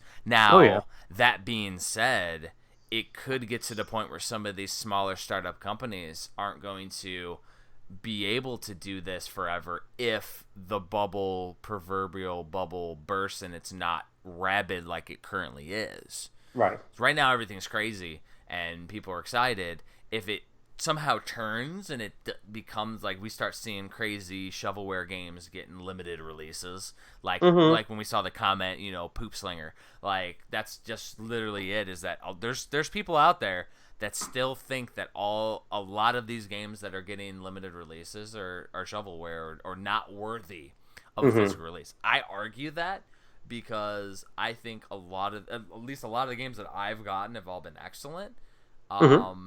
So I think that they're worth physical release, but I mean, everybody has different thoughts on that too. So it's not like the person who thinks that it's all garbage is wrong in their own mind. They're not. That's their opinion. But to me, I see it as, this is an opportunity for more people to see it. And we've mentioned it in previous episodes. If you listen to the Switchmania Playcast, is that the online eShop is becoming very crowded. And there's not an easy way to sort right now. Right. So, like, a lot of this stuff is getting lost in, like, I didn't even realize, like, I'm innately familiar with MegaCast Studios. And they release Genesis games and Nintendo games, and one of their Genesis games, Coffee Crisis, has been in the Nintendo eShop, and I didn't realize it for like a couple months, and I'm like, holy cow, it's on the Switch, like I definitely got to support this, like it's crazy. And of course we ask about physical, and they're like, well, if it does well and it's done excellent in the eShop, but like they would be happy to put it out physically, and that's how all the limited developers are. But again, they're getting overlooked just due to the sheer amount of games digitally right now. Yeah, and I think the other problem is that with all these new companies, the current customers are now looking at the existing ones going, oh, they're putting out another game, right? So Limited Run Games announces a new game, and all of a sudden, because of all these other companies, they go, another title. And it's not their fault. They're going on their schedule, right? They do 2 a month, they said, sometimes 3 with the longer pre-order. Super Rare Games does 1 a month. It seems like Red Art is doing 1 a month, and so on, and East Asia Soft 1 a month. But it's not their fault that another company is coming on board now to do a publishing title. But what I see is like a lot of negative feedback towards the existing companies going, oh, you're releasing another title, you're doing this, you're doing that. But it just goes back to that argument. It's like, yeah, but they're releasing an individual developer's game. It's in their collection, it's in their portfolio, but it's a specific game. It's not, number 10 of a series or something like that. Oh darn, more games. Yeah. like it's like, okay, we got more games, and if it's something I'm buying, I'm like, heck yeah, it's awesome. Yeah. So let's jump over to some of the comments. Sure. So EJ Fanatic, she's writing, Doug has said that they can be more picky because of who they are, and they won't really sign anything unless it's an 80% rating. So it has to be a super popular game for them to even sign for limited run games. So that makes sense. I don't necessarily, as a personal like collector, and also like I obviously write reviews and publish books for a living. I don't necessarily go with the mainstream though. Even there's times where a lot of people don't like something, and it's like an excellent game. So to me, it's like doing that 80% as maybe a general rule is cool, but it should never be a definitive like thing. There should always be exceptions to that rule. And so like basically they just have so much to pick from, is what EJ was saying. Especially as they start to look at older games and working with larger development companies. And she says she really doesn't care about the collectible aspect or if they're actually limited. Just want the game physically and want to own it and have it preserved. And that's exactly it. She hit the nail on the head as well. Just want to preserve things, and it's why we've talked about in the past, like having to download any part of the game is also a deterrent for that preservation, like having the full game on cartridge. And I'm willing to wait for them to release some of the stuff on cartridge to make sure that you don't have to add DLC later. Right. Some people I think that's why we're waiting on the Onikin and Odalus and the Celeste, is that they're waiting for those I don't want to say final patches, but the latest ones that they know are in the works to be completed. And that's a good reason to wait. Yep. And then she also said she may or may not still have to send us the icons for the Switch book. And I would say, yes, you do need to send us the icons Yeah, please do so Switch so he can stop asking me to ask you. Oh, I'm going to keep asking. Oh, man. Because I think those, well, the thing is, the idea behind so going back to veer off to the Switch collector, the idea with the icons is it's going to mirror something that's on the back of the Switch games, and it's going to show people visually as they're reading about the game whether they can play it individually, they can play it couch co-op, they can play it multi-switches, because when JP and I got together at Midwest Gaming Classic, we didn't know which games we could use like 2 or multiple switches and play multiplayer with, and then online, like an online icon. And some of that stuff can be standardized to what we're used to seeing, like the single player little person and then 2 heads on with a couch back or something, and then the little icon for the internet. But I think like in her design, that's gonna be the cool thing, is seeing it the way that she did it, because she's the one who designed the Switch Collector logo. So I think seeing it in her unique design and not just literally copy and pasting what's already on the back of a Nintendo case is what'll make it stand out and make it cool. So that was only one of the topics that I wrote down this week. Oh god. Yeah, there's 5. Oh my god. Let's try to swing through. I saw that The Witcher 3 was announced. Do we care? Was it announced, or is it more teased and possibly leaked overseas right now? So it was not only possibly leaked, but the possible leak also was contingent with a higher spec console. So interestingly enough is that the game would not only be available, but it would be available with the upgraded specs for the new rumored Switch upgrade. So, and then people were talking about that being a possible issue where you have to, like with the new 3DS, where some of the games ran like poop on the original 3DS because they were optimized for the new with a better processor. So I think I care in that aspect, where if we're going to start seeing, if we do get a new upgraded hardware for the next version of the Switch and it comes this soon, and then all the games are going to start to optimize for that, and then they're going to run inferior on the original Switch, that's going to bother me a little bit. I think I could see Witcher then being announced at E3. I think it will be, and that'll go into, because we're going to talk about E3 predictions here a little bit. So another rumor is, do you think that we're going to see at E3 or a Nintendo Direct Super Nintendo on the Switch? Yes. So that's coming. I think it's coming, and I think E3 is a perfect time where they announce it and they go, immediately at the end of this presentation, there'll be a download or something like that, where they've done that in the past. Yeah. But I think it's time to bring SNES to the Switch. I do say if they do it, or when they do it, proverbially, I just said that wrong.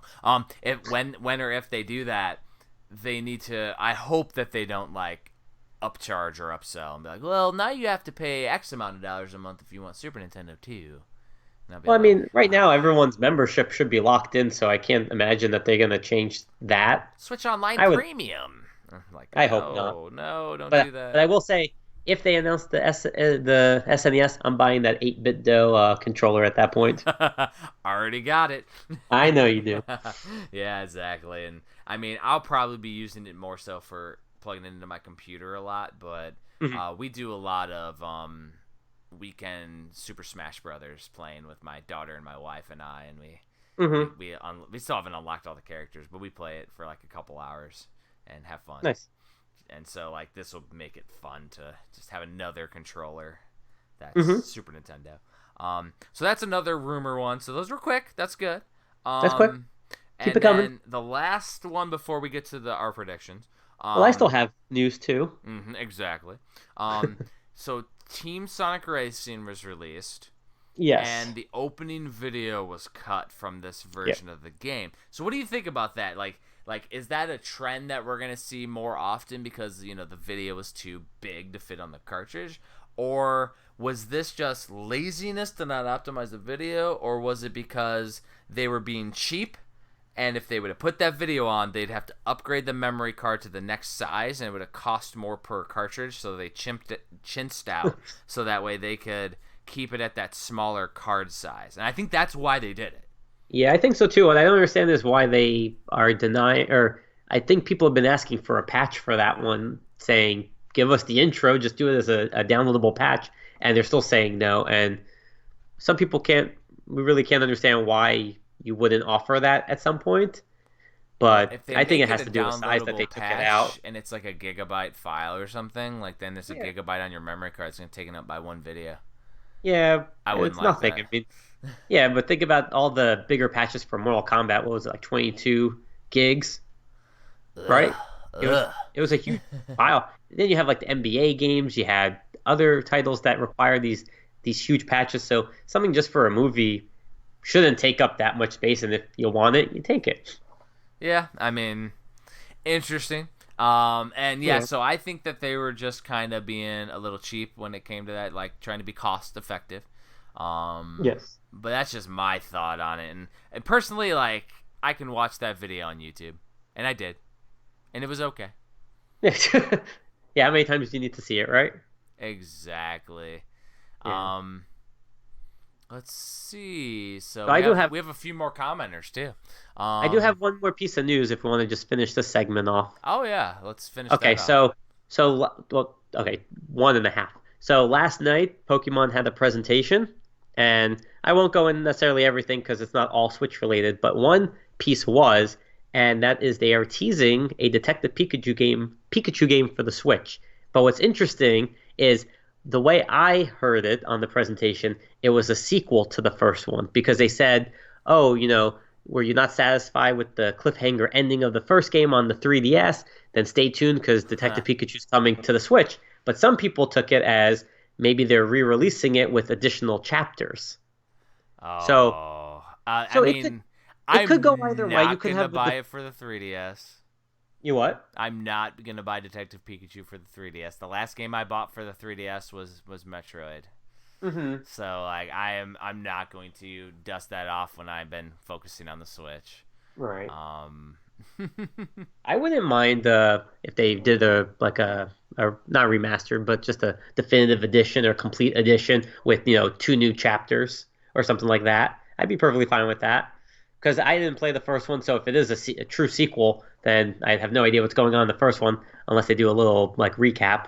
Mm-hmm. So somebody asked in the comments how long is this stream, and it's as long as Forever. It needs to be. As long as it needs to be. We honestly we shoot for under an hour. It never happens, and we normally start an hour earlier. And this week, we haven't even gotten to the game yet, so yeah, it's gonna be a little bit of a long one. But sorry. Art Rip G. Exactly. Hang in. We're almost halfway there. And Alejandro Cabral, if I said his name correctly, also start chiming in with the chat. He would love for games to get complete editions of those with the 1 to 3 DLC packs. So if you're the type of gamer who wants to play everything right away, then buying digital is for you. That is something that a lot of modern consoles have been doing, is the definitive, the complete edition, whatever it may be, with all the DLC on it. And that's a lot of those Switch re-releases that we're seeing from older games, is they're putting all the DLC on the cartridge. So obviously with newer games, if we're getting it right at the beginning of the game's life cycle, it's going to be hard. I'm not sure how I feel on re-releases because it kind of irks me when I already own the game. I don't want to double dip, and it'll force JP to have to buy it again. So I mean, I'm not sure if I want them all to dig down that rabbit hole, but for preservation, they need to. Yeah. Yeah, it's hard. I mean, we're going to get a Mortal Kombat 11 Deluxe Edition. Of course. At some point when all the characters are out. And one that I've been waiting to see is Dragon Ball Z Fighters. They keep doing, new batches of characters, new music, new commentary, and they've added a lot that's only downloadable, that it makes sense that at some point you would have a complete physical edition with everything. Yeah, I picked up that one a while ago, just used, and it's fun. So good. Oh, yeah. Yeah, there's a lot of But that's all. Oh, and then the other. lot of comments on the Super Nintendo Yeah. online, talking about the online premium could be a thing, and then basically online premium only if they include from Alejandro. Online premium only if they include indies and old first party titles like PS and Xbox do. The thing is that RP space G said that Nintendo do value their IP, so they don't typically give away games for free usually, and he's not wrong. Like they may rotate in and out games now too, or you can only play them for a certain amount of time. I don't know. Like it's interesting though with the Super Nintendo thing, 'cause it adds a unique aspect to it, and and then they were talking about the Pokemon. Said it was mind blowing. They said it was great. And RBG doesn't play Pokemon, never did. Just thought if he was a kid or a fan, he would be blown away. So that's interesting. I definitely didn't see the I didn't know it happened already. The Pokemon. Yeah. Vibe. Well, that wasn't the direct. So that was my other piece of news. Is that wasn't the Pokemon Direct for Sword and Shield. No. That's actually coming on. I wrote it down. I can't remember where I put it now. Oh, on June 5th at 9 a.m. Eastern Time. It's going to be a 15-minute presentation on new things regarding Sword and Shield. So that'll be right before we record again. Perfect. Yep. And then I always just like to remind people that on June 11th at 12 p.m. Eastern Time, that is going to be Nintendo's E3 Direct presentation. So mark it on your calendar now. Don't miss it. Hopefully it's better than last year's where they were literally just playing like a game, like with people at the treehouse. They were like doing that like all day last year. I was like, come on, give us something. And still no rumors, which is interesting. So that's a perfect segue into let's talk about what we want to see for E3 rumors. So I've seen like a lot of people were posting things on E3 rumors. I've kind of not been watching them, so that way I could go in with a fresh mind on it, fresh aspect. We'll have to do it short and sweet so we can get to the game of the the game of we gotta the get to that. We gotta get to that. But I'd say let's pick our top 2 things that we want to see happen, not things that we already know are happening. Like we already know. So the craziest thing we want to see happen. Mario Maker 2 is happening. We got that. It's gonna be on the show floor. It's probably gonna be their main thing. Got it. So my first thing that I want to see at E3, I want to see Metroid Prime 4 shown off. I know that they've switched over studios. I want to see something shown off. I know it's not going to be playable because it's probably not near that point, but I want to see either a comparison or what they're doing with Metroid Prime 4, because I definitely and maybe, and let's go crazy with it along the lines of that. Give us an HD Switch version of Trilogy. Damn it. Give us Metroid Prime Trilogy, all 3 games on the Switch. They've already done it on the Wii, right? Yes. And they've released it digitally on the Wii U. So let's get a physical copy of Metroid Prime Trilogy for the Switch. That way, nothing wrong if there's going to be a long time for 4. This would be a perfect way to hold us over. And I need to replay them anyways. Like I really need to play them all. And playing them all on the Switch would be flawless in HD. All you gotta do is go over it a little bit, some shine. So that's my first one. I want to see Metroid Prime Trilogy and some footage for 4. What about you? What's your first one? I don't know if it's ever going to happen. For some reason, I feel like this was teased a long time ago, but from Bandai Namco, the Xenosaga trilogy. Ooh. From the PS2 era. I thought they were going to do an HD remaster at some point. For some reason, it's in my head that I've heard of it from somewhere long ago. But I would absolutely love to see that come back. Or, no. I don't want this to be my second one. But I would say either the Xenosaga trilogy or you could add this to your first pick. All right. Or the Xenoblade. Was it Xenoblade Chronicles, the first one, and X possibly redone? So, like, basically, give us our Project Rainfall on the Switch. Xenoblade Chronicles X, Pandora's Tower. The last story. Give us it all on the Switch. I Yeah. mean, that would be awesome. I mean, so I would say for my second one, I'm gonna stay first party Nintendo with mine. That way it's Sure. literally their booth because at E3 third parties are gonna do their own thing too. But what I want to see also is basically what we're seeing from Final Fantasy from Square. I want to see that with Legend of Zelda. Damn it! So all the different games that they've been re-releasing, I want to see Wind Waker, Twilight Princess, Skyward Sword, all thrown on the Switch. Oh, There's rumor that they're all coming out anyways. So I want to I see hope some physically. definitive proof. Yeah, and Yeah, me physically. too. I mean, because we're already seeing Link's Awakening. They're gonna likely have that for demo at this point at E3. That's pretty much a Yeah. shoe in. But I want to see at least Skyward Sword announced. I want to see maybe they do a trilogy of Skyward Sword, Wind Waker, and Twilight Princess Hmm. all available. I mean, if they throw Ocarina of Time in HD, I would lose my mind. That would be amazing. But I don't see that or Link to the Past, which was that mislabel rumor.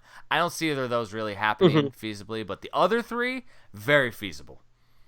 Very feasible.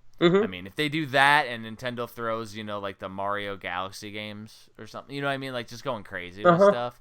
I don't see them releasing everything though, and if they do end up releasing everything, it won't be all this year. They're gonna space things out because they're smart. But like, give us some crazy Zelda stuff. Crazy Yeah. Zelda And stuff.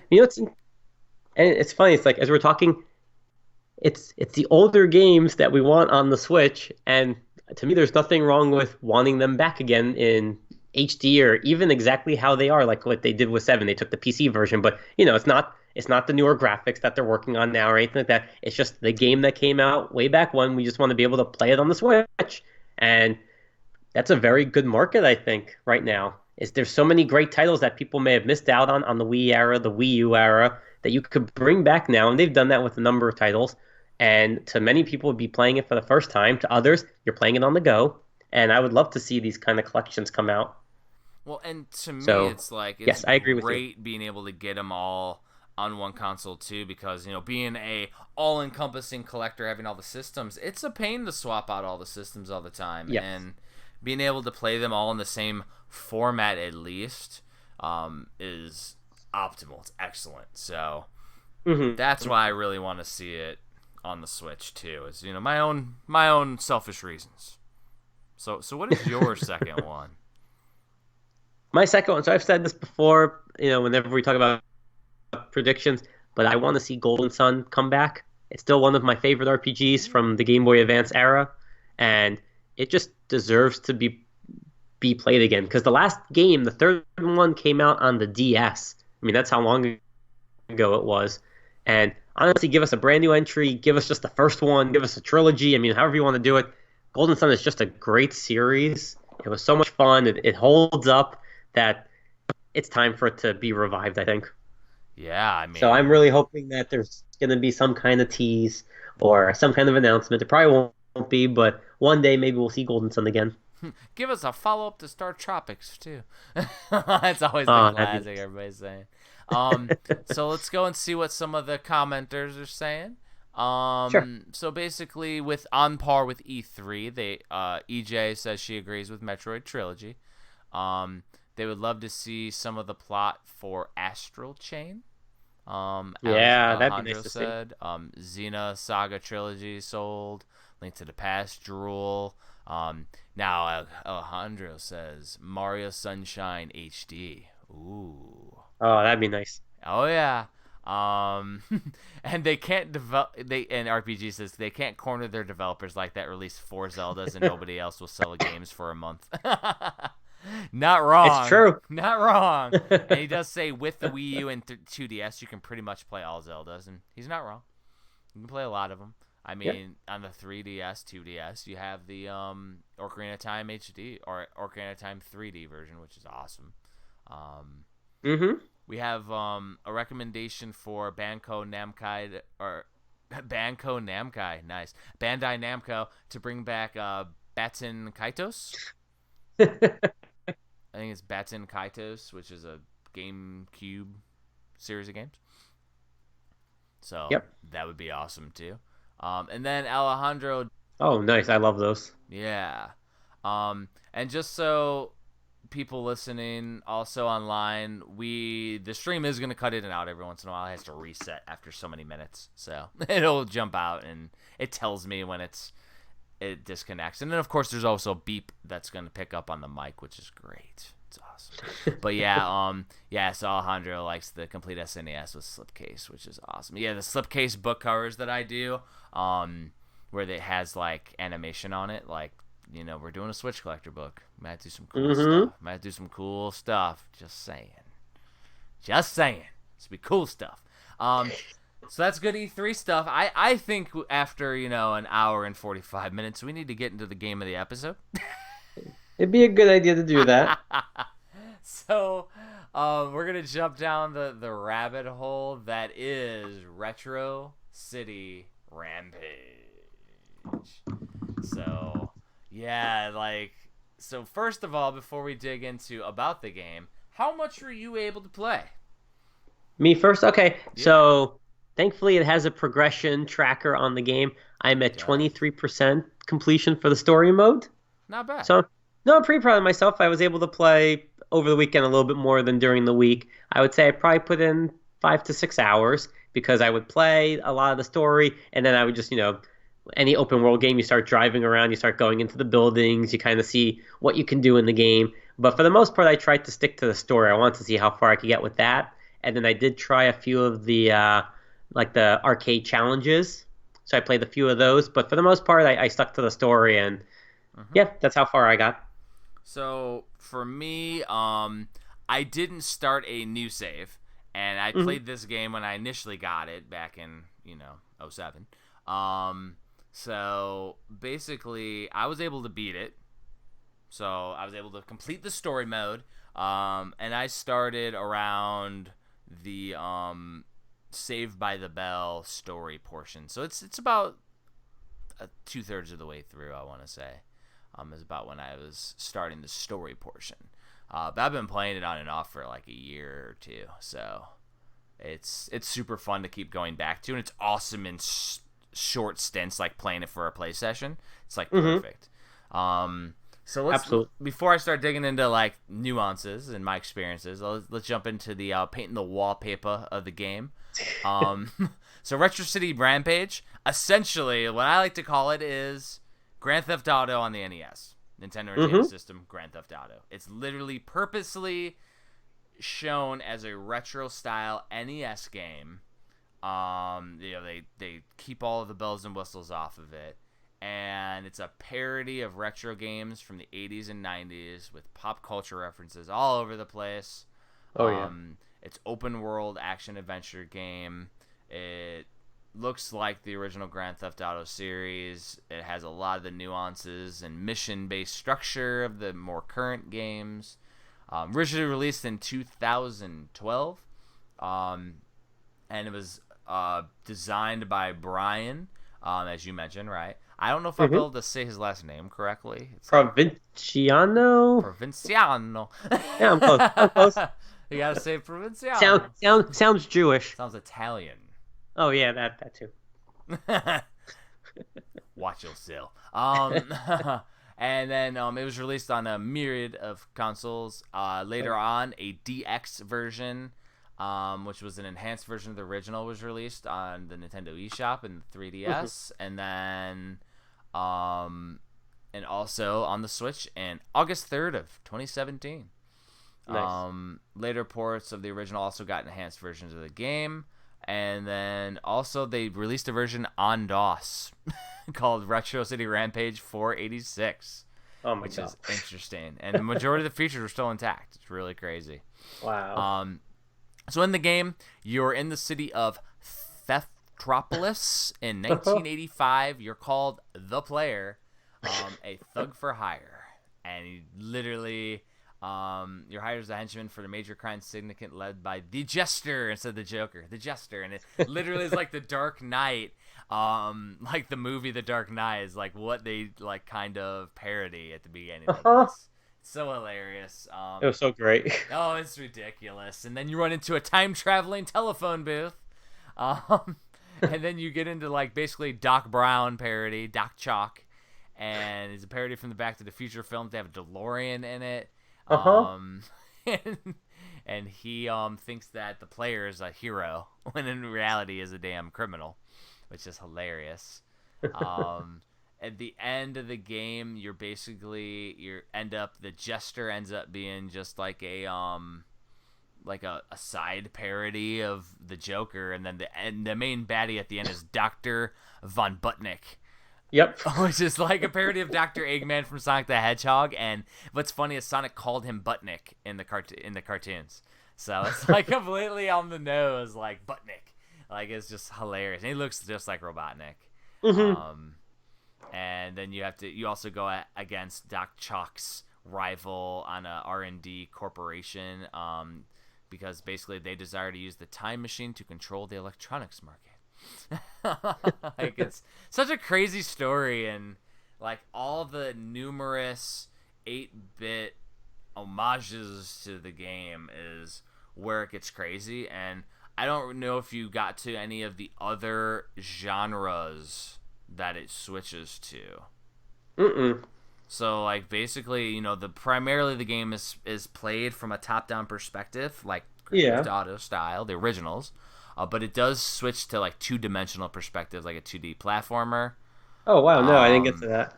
And then like later on, there's they do a parody. So a lot of the parodies, there's a speeder bike section from Battletoads. Oh wow. Way easier than Battletoads. And then the whole end, which is what's really weird, the whole end scene, you don't play Retro City Rampage style. You literally play it's almost like Rad Racer from the NES, where you're going around really fast turns. Uh-huh. And you're doing that, and you get to shoot like in Spy Hunter. And that's like the whole end part. Like you play multiple levels of that, and then you get guns, and then you have to fight Butnick, and shoot him down with multiple different patterns that he turns into, and multiple different forms that you have to go against him. So and they're shooting missiles at you. You have to dodge and stuff, and it's like that. And that's like the end of the game, though. It's not anything Grand Theft Auto style. It's so crazy that they switched it at the end there. So in my playthrough, the pop culture references that I saw, obviously the Back to the Future. There was the classic Batman story. I don't know if you got to the Batman story. Mm-mm. There's a whole Batman one where you're like driving the Batmobile, and it plays like they play music like that, and it's like hilarious. But when I started the story, it was like Saved by the Bell, and you're going versus Mr. Balding instead of Mr. Belding, and like, oh my god. And they're literally trying to get like bubble gum out of his desk or something, and you have to go and like instead of screech, it's like squeak or something, and like you have to go like take out their place to help Mr. Balding out, and it's really crazy. Later on, you go versus the Go-Go Busters instead of the Ghostbusters, and they're going and cleaning up splooge at dance clubs. And the splooge is getting all over the place, and like it's getting ridiculous. And so instead of ghosts, it's goo, and so that's ridiculous. When you get down to the sewers, you see the Ninja Turtles, and you're like killing all the Ninja Turtles, and they keep coming at you in swarms. And I have not seen any of this yet. You get bit by a radioactive plumber. And then your stomp starts to hurt people like Mario. And one of my screenshots I posted online was the radioactive plumber biting you. And then you do the speeder bike section. That's all like near the end. Like that, the whole game is crazy stuff like that. Like there's references to Metal Gear with Snake and having. Well, they had Duck Hunt in there. There's Duck Hunt. There's constantly the damn dog taunts you. Like, like no, like doing a laugh, like really crazy. So did you see any crazy references that you saw? No, I'm trying to think. I thought the Duck Hunt one. I mean, yeah, I feel like my story for the most part was, Butnick. It was the Back to the Future, obviously, which is a big part of the story that I'm at right now. Yeah, Batman. I don't know if I picked up anything that you haven't seen or didn't mention because it sounds like a lot more wackiness happens in the later half of the game. Well, there was a spot where they gave you like a battle suit, and it's literally like RoboCop with an extendo arm from Bionic Commando, and you're like taking out all the enemies with the giant extendo arm and like destroying them all. There's so many. Like I just wrote down a few. Like it is insane. There are Yeah, unlockable characters as well, by the way, like Super Meat Boy, Commander Video from BitTrip, Steve from Minecraft. oh my God. Like you can unlock I didn't unlock any of the characters yet. I unlocked a couple. There's one where you're like when you're going through the tech section, there's this guy who's like an employee in his sweat. He sweats near you when he gets near you to talk, so his sweat is explosive. And you can run around as him and hit the button to attack, and he like explodes his sweat and it blows everybody up. Like he bounces, and it's like, and then there's like a whole section where it's him and a female version of him. It looks just like him with a bow or something in pink, and it's like they're like blowing up each other. Like it's so dumb. Like it's ridiculous. The game is so on point with its humor. Like I mean, it's amazing how much he put in there and primarily did it all by himself. I mean, and the world itself is huge. mm-hmm. You know, I drive around and I don't hit the end or like any of the corners or the walls too soon while I'm driving. But but yeah, you know, I had the same problem I had with Grand Theft Auto. Open world games, I start moving away from the story and I just start exploring, which is what you should be doing. But this is so much fun to have it in like the 8-bit world. And then just to run over people is kind of funny in this because it's not bloody or anything like that. Yeah. But it's just yeah, it's a really well done game. It's insane. And so like Yeah. an interesting thing, you know, I released NES Oddities and the Homebrew Revolution.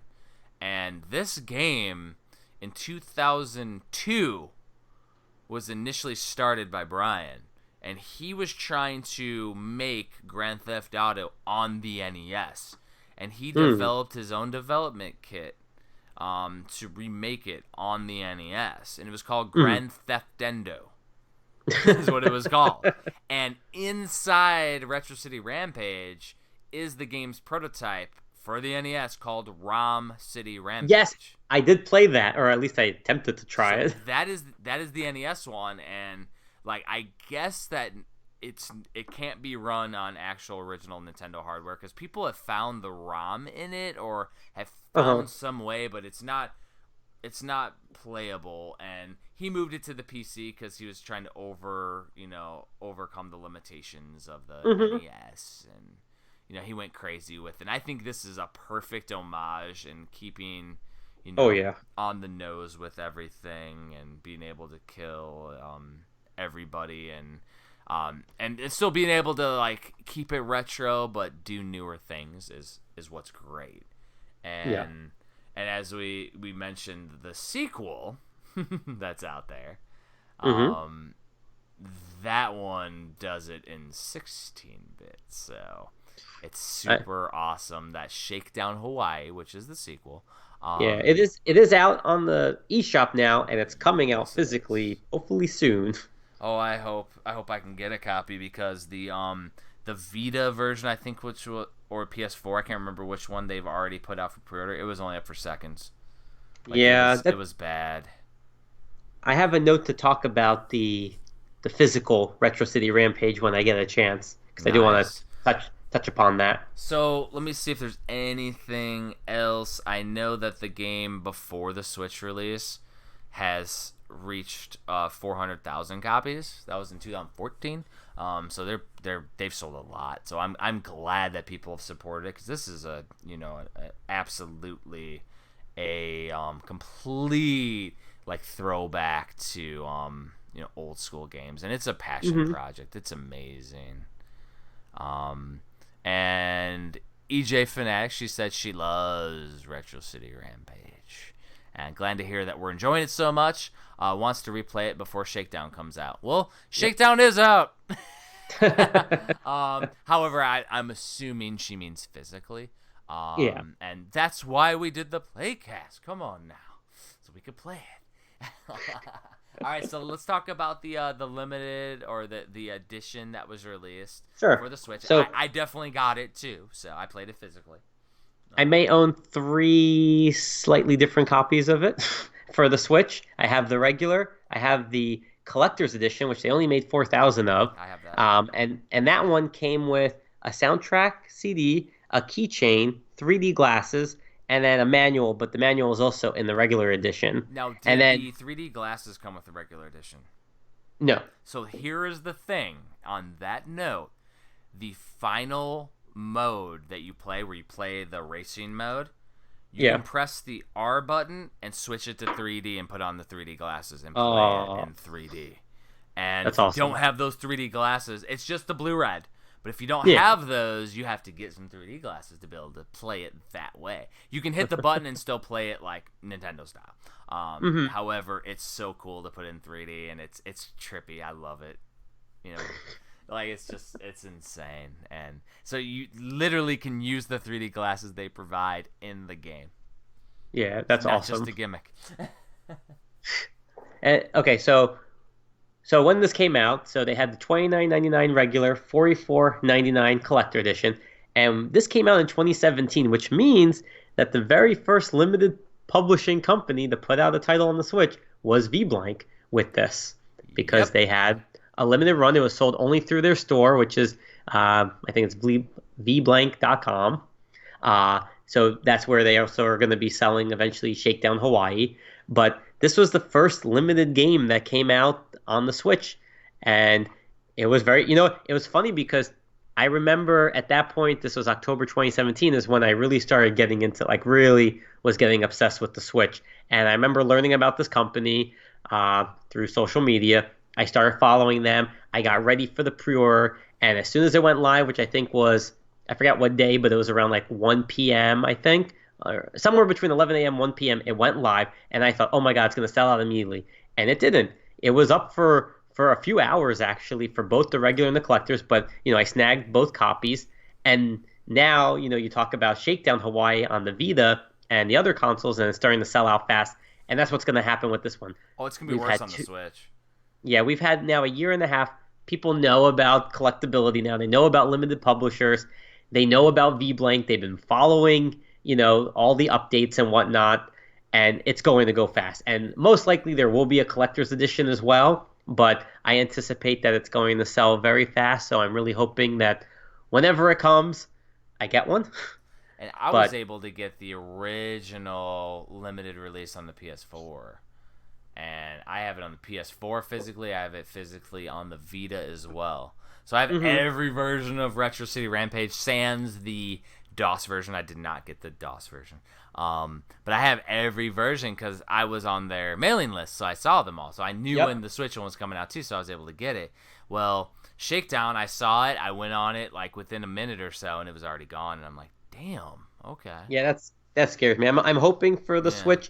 Maybe he does an open pre-order for the regular, and then a limited or a set quantity for the limited. Is then at least I can get the limited very quickly, hopefully, and then have time to go back and add on the regular. But I will say though, for collectors out there, not everybody is aware of this, but they did a small print run on Amazon after their initial batch sold out, and there is a slight difference to the regular case. So the difference is. It says JP, please buy. It does say that. No. So on the spine, it says VBlank normally, but I'm going to mix this up. But on the regular edition, I forget which one had the VBlank, but there's one without VBlank, so it's just the title of the game. Oh. So it's a slight spine variation, but there is one. So I may own that one too. There's no may with you. I know, I have it. You have a copy. I do. But you know what? Well, I guess we'll talk about if we recommend this or not. So I'll save that for that point. Yeah. So let's go ahead and talk a little bit about some feedback about this episode from people in the community. Yes. So when I posted my "You've Bitten by a Radioactive Plumber" post, I had some people talk about it. Also in that post, there was a whole section that was Super Smash TV. in Oh, the really? game. Oh, Oh nice. yeah, like it's awesome. Like you're literally going through and playing through rooms of levels like Smash TV. It is so fun, and it's just as good, if not better, than the NES port of Smash TV. So it's awesome. So Raymond Fix posted played this a year ago and wrote about it on his blog. Nice. It's fantastic. Marco Rossi wrote, I've been playing Retro City Rampage 486, which is the DOS one, on a Pentium 100 running Windows 98. Really fun game. And he said he's pretty sure they packed it in the Steam version as a release, so if you own the Steam one, you can actually get the DOS version from it. If you have the Steam version of the game. And he posted a picture of his setup, and it's so classic on an old school Dell monitor, like playing Retro City Rampage. That's so awesome. He said it's a really good version, plays much like the older releases as it possibly can. And then Joe Alonzo, which he's a big NES maker and makes like NES maker games and runs a game store down in Florida. He wrote he needs to open his floppy disk edition. He hasn't even played it yet. Dominic from Maryland, one of the guys I knew from when I lived out in Maryland, he said he played it a while ago. Lots of fun.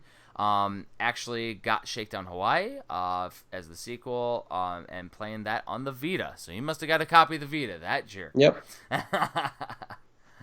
He started it yesterday and he's loving it so far. And yesterday Nice. being a couple days ago. Then Aaron Rever, which he is the heavy metal gamer on YouTube. He's an old contributor to one of my original websites, the Video Game Masters Club, where I used to do emulation in a browser. I wrote that code back in the day. He actually wrote that he reviewed this game a long time ago and needs to replay it again before he plays Shakedown Hawaii. So it's like the same as some of the people chatting with us right now. So it's super cool to see. And that was just off of one of my posts. I know we've seen a lot on some of the other posts, and it's tough to keep everything like in track when it comes to posts and comments and things. But we try to get to everybody, and if we don't, then let us know, and we'll read it the next week. Absolutely. So what did you see on Yep. comments? So I had all on Twitter. So at Monkey1974 said, love it, have it physically on the PS4 and Switch. Some good stuff there, especially all the movie and game references. Like a few others, I don't care for GTA, but I do like Saints Row, go figure. But Retro City Rampage sheer silliness won me over quick. Yeah, it's freaking crazy. Like Then at Zakir Ami said, yes, I did play the game on Vita. As much as I don't like GTA, I do like this little gem. The cute graphics, the good controls, and the many reminders of games and old gaming systems are great fun. Next is, this was a mixed comment, but at kid_scrub, it was on the first Switch indie. It was one of the first Switch indie games I bought before it got the physical treatment. I liked it. I sadly lost the interest when new games came to the console. I love the pixel art and the old school GTA feeling. Worth checking out. I'm planning to play the game again. nice. Then my last comment is from at RL Toasty, at Real Toasty. Toasty. Said it's like it's old school GTA. What's not to like? Oh, and then sorry, one more. At Icy X Xavian said, I first played it a couple of years back on the 3DS. I think the game is great outside of the final boss, which I'm not a fan of at all. Yeah, they're talking about that final boss where you're in an actual like third-person driving game and having to dodge missiles, and it gets faster in the second, third iterations, and you have to do it all in one shot or repeat. Mm-hmm. So I completely get it. It took me a while to beat him. Beat Buttnick. Freaking Buttnick. And you know, Buttnick was also the name of one of the campers from Camp Anawana on Salute Your Shorts. Yes. Freaking Buttnick and his was it Terminator 2 riding on the scooter? Yes. John Yep. Connor. Like, let's just go way down the rabbit hole of the Buttnicks. Such a classic though, but like, yeah, definitely interesting, and you can tell like when we're covering a game that really connects with people, like people are commenting even more. Like, and we've seen some comments for the old games, but it's either people are finding us better, or they're more passionate about Retro City Rampage too, or a combination. I think this might be one of the first games, especially since it's a 2017. I did a few pixel art paintings for the Super Nintendo book where I did them on commission. I said, hey, if you commission, or if you back this tier, I'll do whatever painting you would like. And I did a Mario on Yoshi and a Link holding the Triforce from 8-bit Nintendo, which was ironic because it was Super Nintendo. But I think Retro City Rampage, I'm gonna do a couple of these for the Switch Collector book where I'm already gonna have them done, and the people can get that copy as a tier, just to support. And like, Oh, nice. I do it all pixelated, so it's gonna have to be the pixelated games, the retro games for the Switch. But it's gonna be Switch games, so I think having the main character, the DeLorean, on there from Retro City Rampage, that'll be a really cool. I'll do it like horizontally too. I think that'll be a cool one. But I'm gonna do that for a few of them, so those listening are gonna get the first heads up that hey, there's gonna be some higher tiers that are gonna be available. So I'm ready for that. should be cool. Anything else with the game before we go to our recommendations? No, I think we touched upon it. Oh yeah, we covered a lot of the craziness and Yeah. So obviously I mean I haven't found anything negative about Retro City Rampage except for maybe that it's just there's a lot to do as an OCD person. So I mean, there's nothing wrong with having more to do, though. So that's cool. However, I like to play it in station, though, would be to completely go with it and get the game and play it in short stints. Yeah. So what about yours? Yeah. I was going to say this has become such a perfect pick up and play because the missions are short enough that if you only have just a little bit of time to play, you can quickly get on, do a mission or two, drive around, see the city and whatnot. But yeah, the problem now with this whole playcast is you're creating this backlog of games that I really want to finish. And this one is such a fun one, and especially now that you told me about all the upcoming References. homages that they do. Yeah, and the references, I really want to get to them, and I want to see them. And I feel like from what I played so far is they've had, references here and there, but nothing to that extent that what you see later in the game. So it's definitely something that I want to keep moving along. And like I said, it's fun. I have a few minutes to play. I pop it in or I turn it on and I can do a mission or two and I can keep the story going. And yeah, I highly recommend if you haven't played this game, if you haven't even seen this game, check it out. It's a lot of fun. And before you know it, you quickly start getting lost in Threptopolis, and time just starts flying by. So it's a lot of fun. Exactly. And I mean, the thing is that I think it's really cool that even when we're doing the playcast, like the focus will be on whatever the game of the week is, but we can still sit there in the background at night and drop on a few playthroughs or do a few missions in Retro City Rampage or something like that. Right. So it's super cool, and I think it'll be fine. Definitely. Yep. So the for those that are listening, in the chat and everything, the stream will reset every once in a while. It's what it does. I mean, it's technology. But those of you that are on iTunes, they'll hear us talking about this and be like, "What the heck are you talking about?" Because nothing stopped. That's why I'm like, we don't need to worry about that as we're chatting. It's just that people in the chat will see it happen. I mean, it happens. Yeah. That's just one of the things. But allowing people to come on and chat with us is super cool. I think I like it. What do you like it? Oh, I've really been enjoying this. I've never done live before, except when we sat with at Midwest. Oh, with live people there. Yeah. That's a different beast in itself. This is a lot of fun, and I like that we can have the live feedback and talk about it with other people at the same time. So exactly. I like this. I mean, I think we may have to go a little bit shorter next time. But no, we need to go a bit shorter. But it's like, I mean, the thing is as the Switch has crazy releases, that's part of the fun. And I know, and we don't have time to do multiple day recordings like some podcasts record twice. Like no, we don't have time to do twice a week. So like we're gonna make it one, and we'll go as short as we possibly can. But we also want to give everything the focus it deserves, and that's where like we shoot for under an hour. We're at 2:15 right now, and we got to do a wrap up still. So, like, it's insane. Luckily, once a month I'm on a swing shift at my main job outside of publishing. So I actually have a little more time, which is good.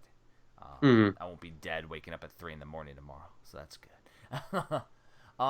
So JP, Yes. next week is your choice, and you would not tell me online.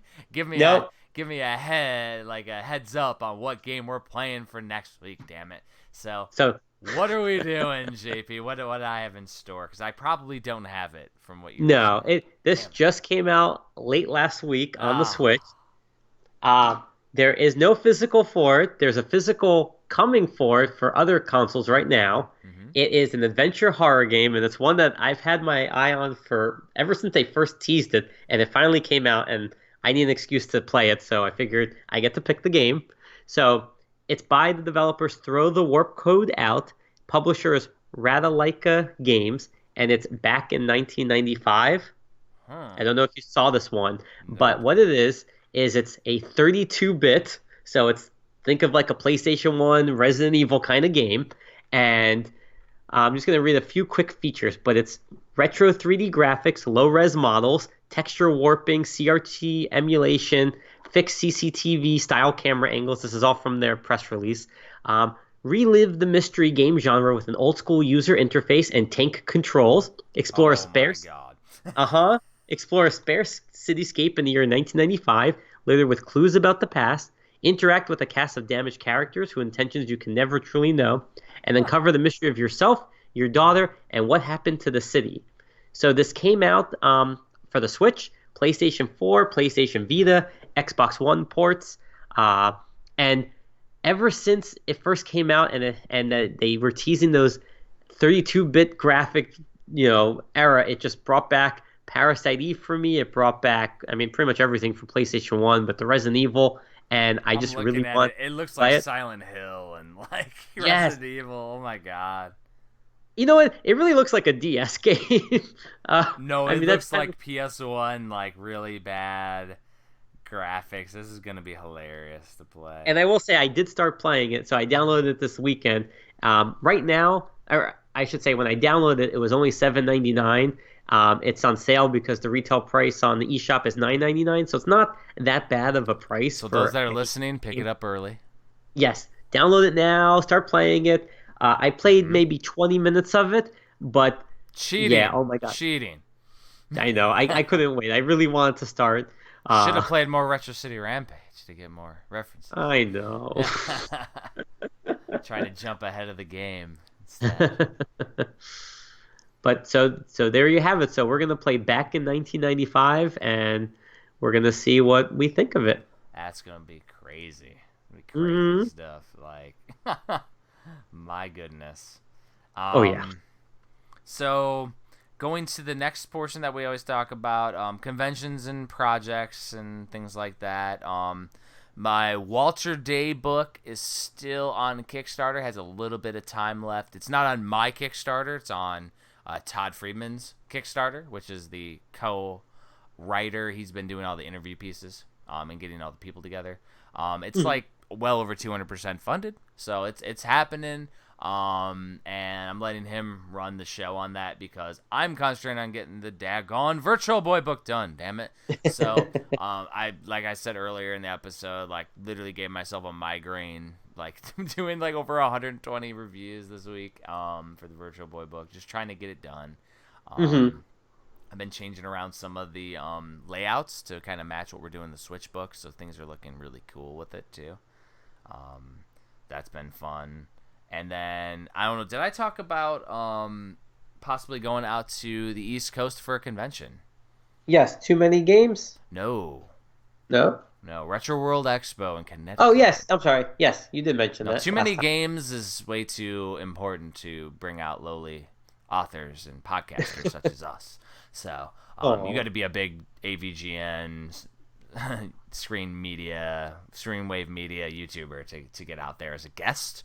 And for me, I already got to pay for like flights and things that I do because I don't expect anybody, because everybody who runs conventions out there are like passionate gamers like us. They're just making the convention happen.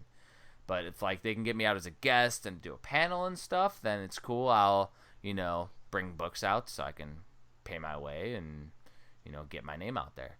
Mm-hmm. So Retro World, I talked with them. They're originally from Retroware TV, so it's like the guys who did the video game years.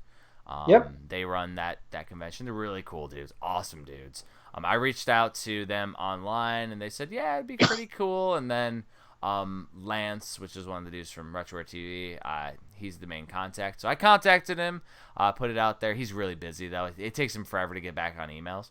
So should get back, though. But if that's the case, I might be out in Connecticut. I think I have to fly into New York for that one. Okay. And then drive up or something, and I might hook up with like Rewind Mike and Dongled, which he does a podcast on video game music as well as a YouTube channel as well. And then hung out with those guys. I haven't seen them in a couple years since I moved out to Texas, so it'd be awesome to go out to Retro World Expo. I hope I can. And I did go 2 years ago, and it's a lot of fun. Oh, it's a big one. I think it's probably the most fun that I've had at a retro gaming convention on the East Coast. Like Too Many Games is awesome, and I've went out there as I've done panels out there, but I was never a quote unquote guest because I'm not a YouTuber with 100,000 subs. So I wasn't at that level, which is fine. But I would share tables with buddies and stuff. But I was within a couple-hour drive, which I'll make that happen. Like as I said, I'm passionate, just like everybody else out there that collects and plays games. But like when it comes to like having to pay hundreds of dollars for a flight, like I gotta make it work somehow at that point. Like so, it's where I haven't went to as many conventions. And as we mentioned, I work a job, so you work a job, so we can only do so many a year as it is. Yeah, so true. I go where I'm invited. But yeah, Retro World would be super cool to go out to. So that's the convention side. I'm still going to Classic Game Fest in Austin, Texas in July. And then early August going to Game On in Arizona with Gamester 81 and nice hanging out with that one. That one's a super fun convention, like awesome convention. So a lot of them are really cool. But that's about it. That's about all I'm doing this year. I'm not planning to go to Portland this year, PRGE. That one's awesome, but it's super expensive. And so, like, and the time of the year, it gets super busy at my work. So, like, trying to coordinate people to cover down for me is hard, and I don't want to put that on them 2 years in a row. So, I mean, I'm just trying to make it work. So, you got any crazy projects you're working on with Switchmania? I know you're doing a lot of unboxing and reviews and stuff. Yeah. Like, what's going on? So, over this past weekend, for anyone who doesn't know, I do unboxing videos on my YouTube channel, and we recently just posted this past weekend. We did the Ukulele Classic Edition, the Iconoclast Classic Edition from Limited Run Games. We also did the Bomber Crew Signature Edition games, and then this week I'm still planning to record, and you'll be the first ones to know. I want to unbox the Psycho Collection, Volume 3, the Earthlock Collector Edition from Super Rare Games, and then I'm going to just take a look and see what else is on the shelf.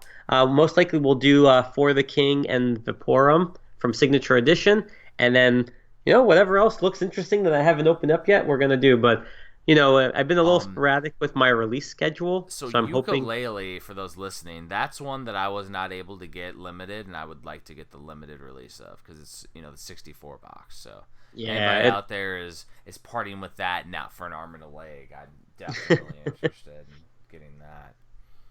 And that's just cool. Yeah, and that's one also where they actually had the Kickstarter tier where you could get the gold cartridge, and then Limited Run Games offered the gray cartridge. I have the gray one. I kind of really want that gold one, but I just couldn't justify the money for buying it twice just for a cartridge. But there are technically 2 versions of the cartridge out there, so if anybody and they're just has shells. A gold one that like they're willing to part with for a reasonable amount, you got to hit up JP as well, because you never know. Please do. You never know, man. And I just posted this while we were doing this because I just couldn't wait. But I do have a new contest coming up on Friday for JP Switchmania. It's called the Name Your Game Contest. And what we're going to do is we're going to have 3 games up for a listing. It's going to be 1 limited run game, 1 super rare game, and 1 strictly limited game. And what you'll do is, usual, you'll follow me, hopefully, like, retweet, tag a friend, and you'll name the game that you want to win. So the winner will get the game of their choice. And then for every, I'll say, 500 retweets, we'll add a second winner. And then another 500 will add a third winner. So we I could think that they potentially, need to give us ratings on iTunes. I'm just saying, JP. you know what, we can make that one of the rules as well. Exactly, because if you have that in there, it gets it a little crazy. And Yeah, that's the thing. I never want to do too many rules because I don't want I'm limited with character spaces, but we could definitely do maybe as a bonus, entry, give us a like, rate us. if you give us a rating on there, you get a second entry or something. Maybe you do.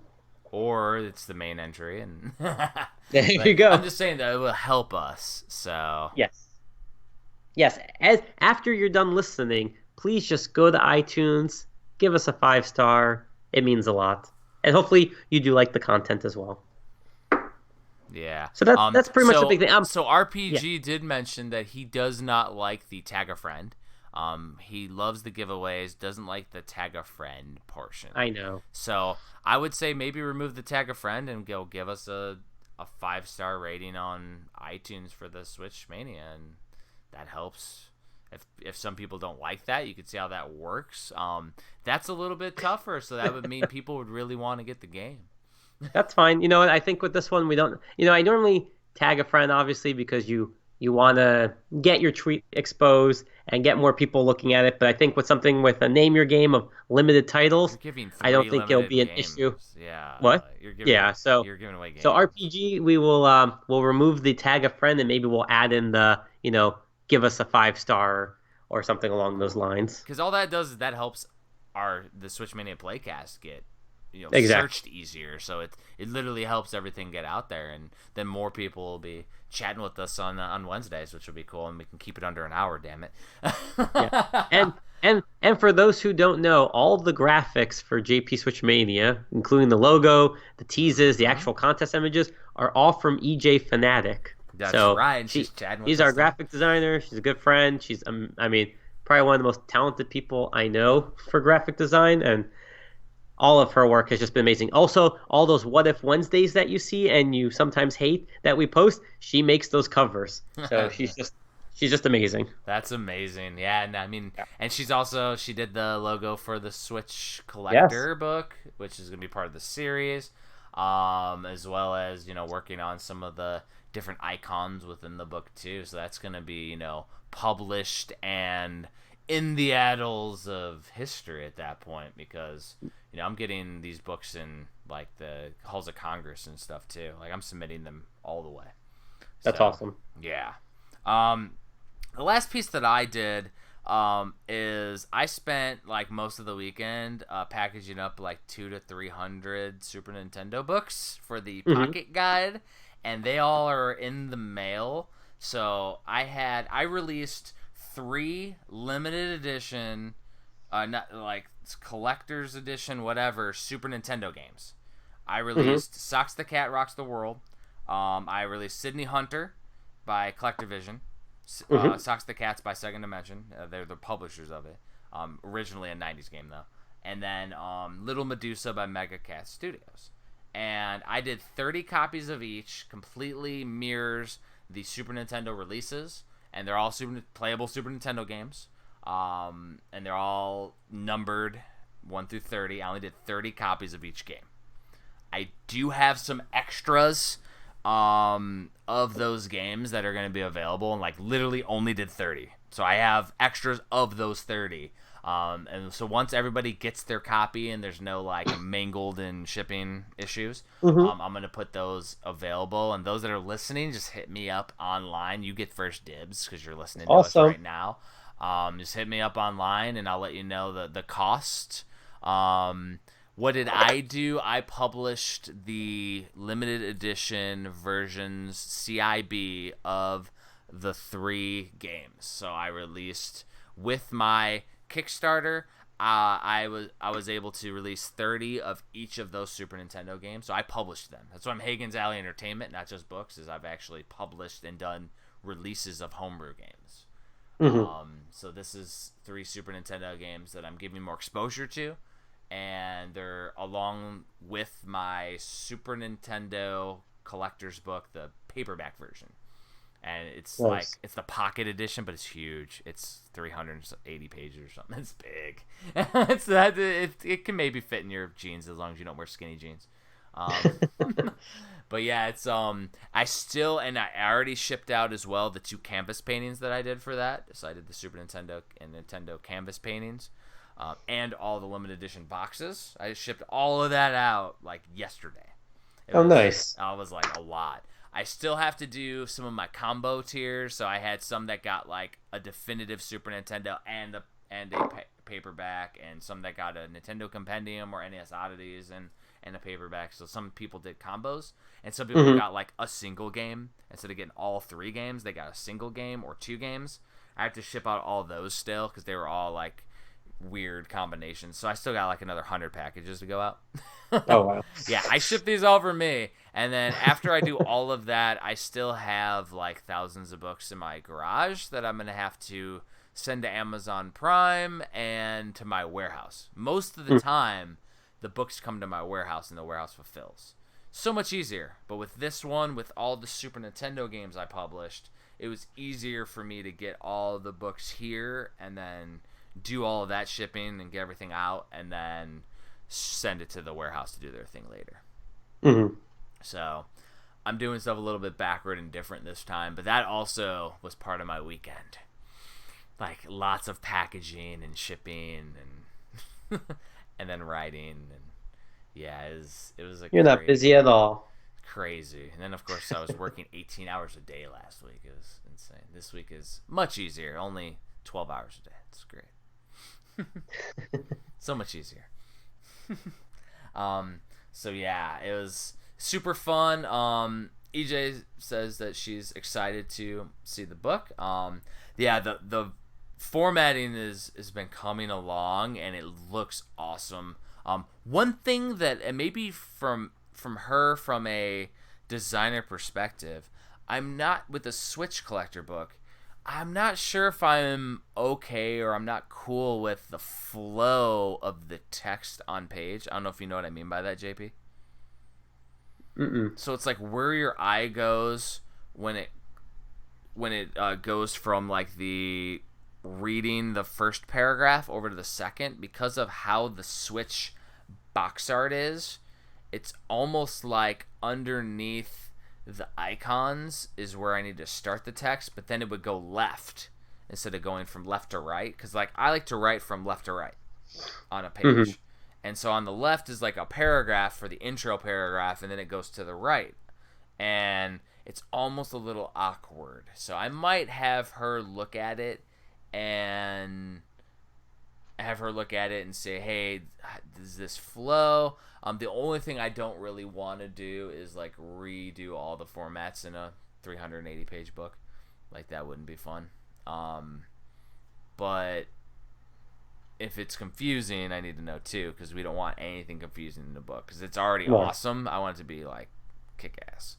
And it might just be that the maybe we just flip flop the Switch case and the verbiage.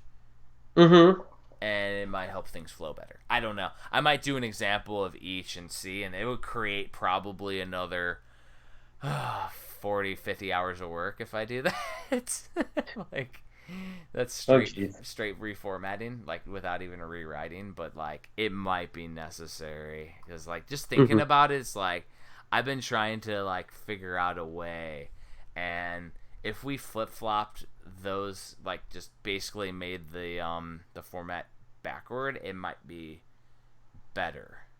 Because like right now it's, because the thing is it goes like this, because the Switch box is so tall that it's like the text starts in the middle of the page on the left side, and then it goes up to the right near the top underneath some stuff. So it might have to just be flip-flopped, and that would hurt my soul.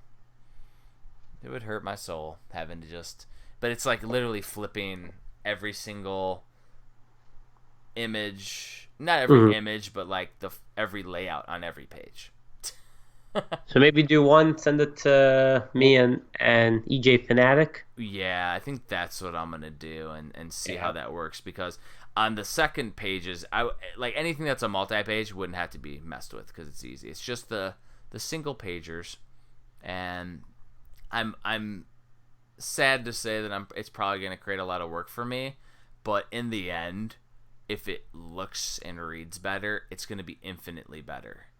Hmm. And I don't know. I'm gonna do one maybe tonight, tomorrow, and then send it over to y'all and see what you think, because it's something real simple, but it might be infinitely better. And it's also gonna be go with her icons she's gonna do, which they need to be black, by the way, because there's a white it's a white background, black text on a white Hmm. background. So the icons do need to be black and not white, unless you do white with a black outline or something. Um, but yeah, I'm gonna do like one of the single pagers here and find one that like looks really good. I need JP's Mario Kart 8 collectible write-ups. It's coming. It's coming. Yeah, so I think what I'll do is I'll do maybe Splunker Party. Yeah. Old free to play Splunker Party. All right, that sounds good. Cool. So let's wrap up the Yes. Switchmania Playcast. So where to find us? Oh yeah. For me, obviously, HagensAlley.com. HagensAlley.com is where everything, the Switchmania Playcast, goes up for iTunes. Hmm. Also, I have various different articles up there. I also have the old VGBS podcast up there. The old first 4 seasons are all up there of that, as well as all of my books that you can see. So super cool that you can hang out, go there, get some retro feel. It's been going on for years, and I'm not slowing down anytime soon. My top 20 or more now NES homebrew article is like one of the most searched on the internet. So there's some good reads up there, and I wanted to do more. I focus on my books. Yep. So yeah, I'm gonna shoot and continue. Speaking of the books, I'm gonna do the formatting here with that too. So hopefully it doesn't create hours of work for me. But you can find me on all social medias. Hagen's Alley. Go ahead. Okay, my turn. So, where can you find me? jpswitchmania.com is our website. We post reviews of all the games coming out for the Switch and that have come out physically or digitally. We also do interviews on the site. I do probably my biggest thing I'm known for now is my weekly release post. So every Sunday I put out the games in one post that's coming out for the week. That's retail and limited that support English. So that means it's global. These are your East Asia soft titles, your Japan releases, your Europe, Germany, US, France, everywhere. So if you're a collector and you want to just keep up with everything coming out and just maybe want to know if there's a collector edition for it or what the prices are, links, that post covers that all. So Nice. that comes out every Sunday. And if you subscribe to the site, you put your email address in, you get it sent right to your inbox. Then on social media, I live on Twitter, so it's at JPSwitchmania. I'm there now. Unless I'm He's sleeping, I'm always probably on there. Twitter. And I post all about upcoming games, deals that I find. We post our reviews on there as well. And it's just a great Switch community. Hashtag SwitchCore. So if you're on The Twitter, Switch Core. I love SwitchCore. So if you're on there, join us. And then where else? My YouTube channel. So it's JP Switchmania, and that's where all of our unboxing videos go. And also a work in progress series called Spotlight Episodes, where I focus on one limited publisher and I give a little history about them. I show you what their releases are. If there's any tips or tricks on how to make sure you get a title from their website before it sells out, if it's not an open pre-order, yeah, I talk about that as well. So it's a fun ongoing series, and I'm currently working on the next few episodes. And then Instagram, JP Switchmania. I post my collections there, and that's about it. I think if you type in JP Switchmania on the World Wide Web, you'll find me somehow. Hilarious though. The JP Switchmania is Uh-huh. everywhere. It's Everywhere. everywhere. So yeah, everybody, thank you for listening to the Switchmania Playcast, and we will Yes, see thank you. you next week. See you soon. And recording stopped, and we're still streaming a little bit. Awesome. All right. That was fun. Yeah, it was super cool. There's some people had to head out. I'm gonna go ahead and mess with this as I open up Audacity to do the audio aspect. I Okay. gotta do remixes and stuff. I'm gonna work on format for the Switch so that I can post in the chat, hopefully, or at least to Skype to you, and we can figure out how to post it to the chat.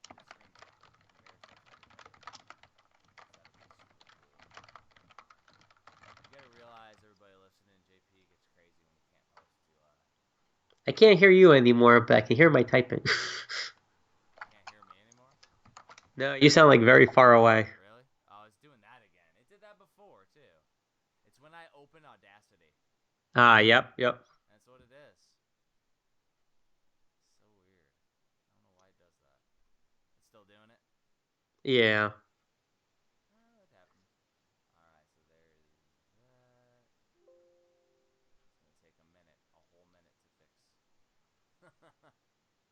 Yeah, it happened last. So I already did the new master page. So here, copy, and I needed to paste in the next spread. There we go.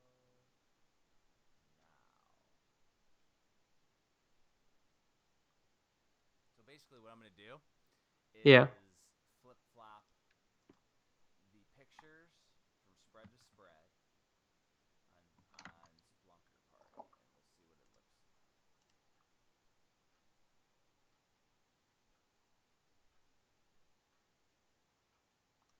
There we go.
gotta go. You gotta go. Yeah, sorry. Are you good, man? Saving We'll talk soon. Yep, I will. I'll shoot you the stuff here in a little bit. Like Okay. it'll. Sounds good. Have a good one. I'll send it via Facebook. Cool.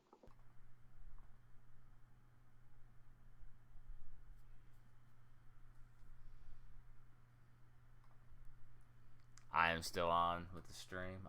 This won't be saved on YouTube or anything.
I am literally going through and doing formatting just to see. Otherwise, you will die.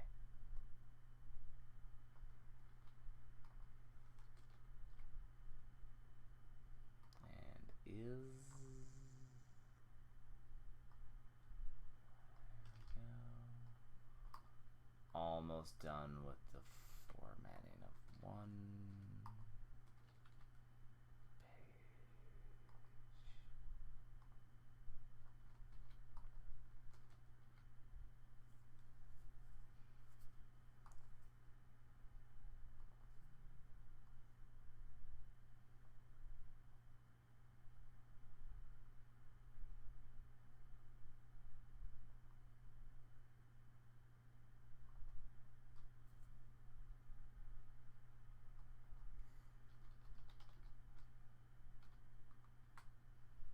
Delete.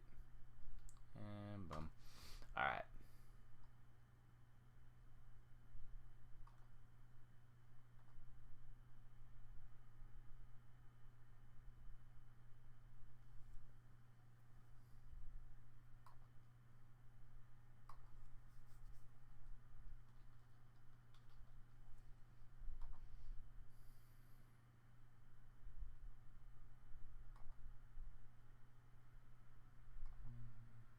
New.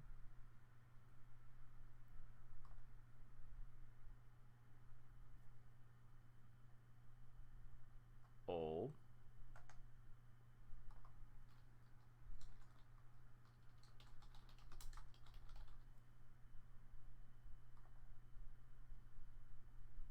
Original format. And I don't know which one I like better.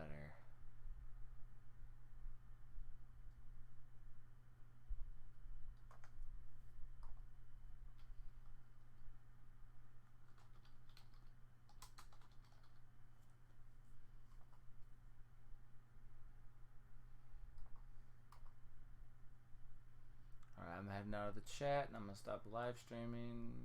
Thanks everybody.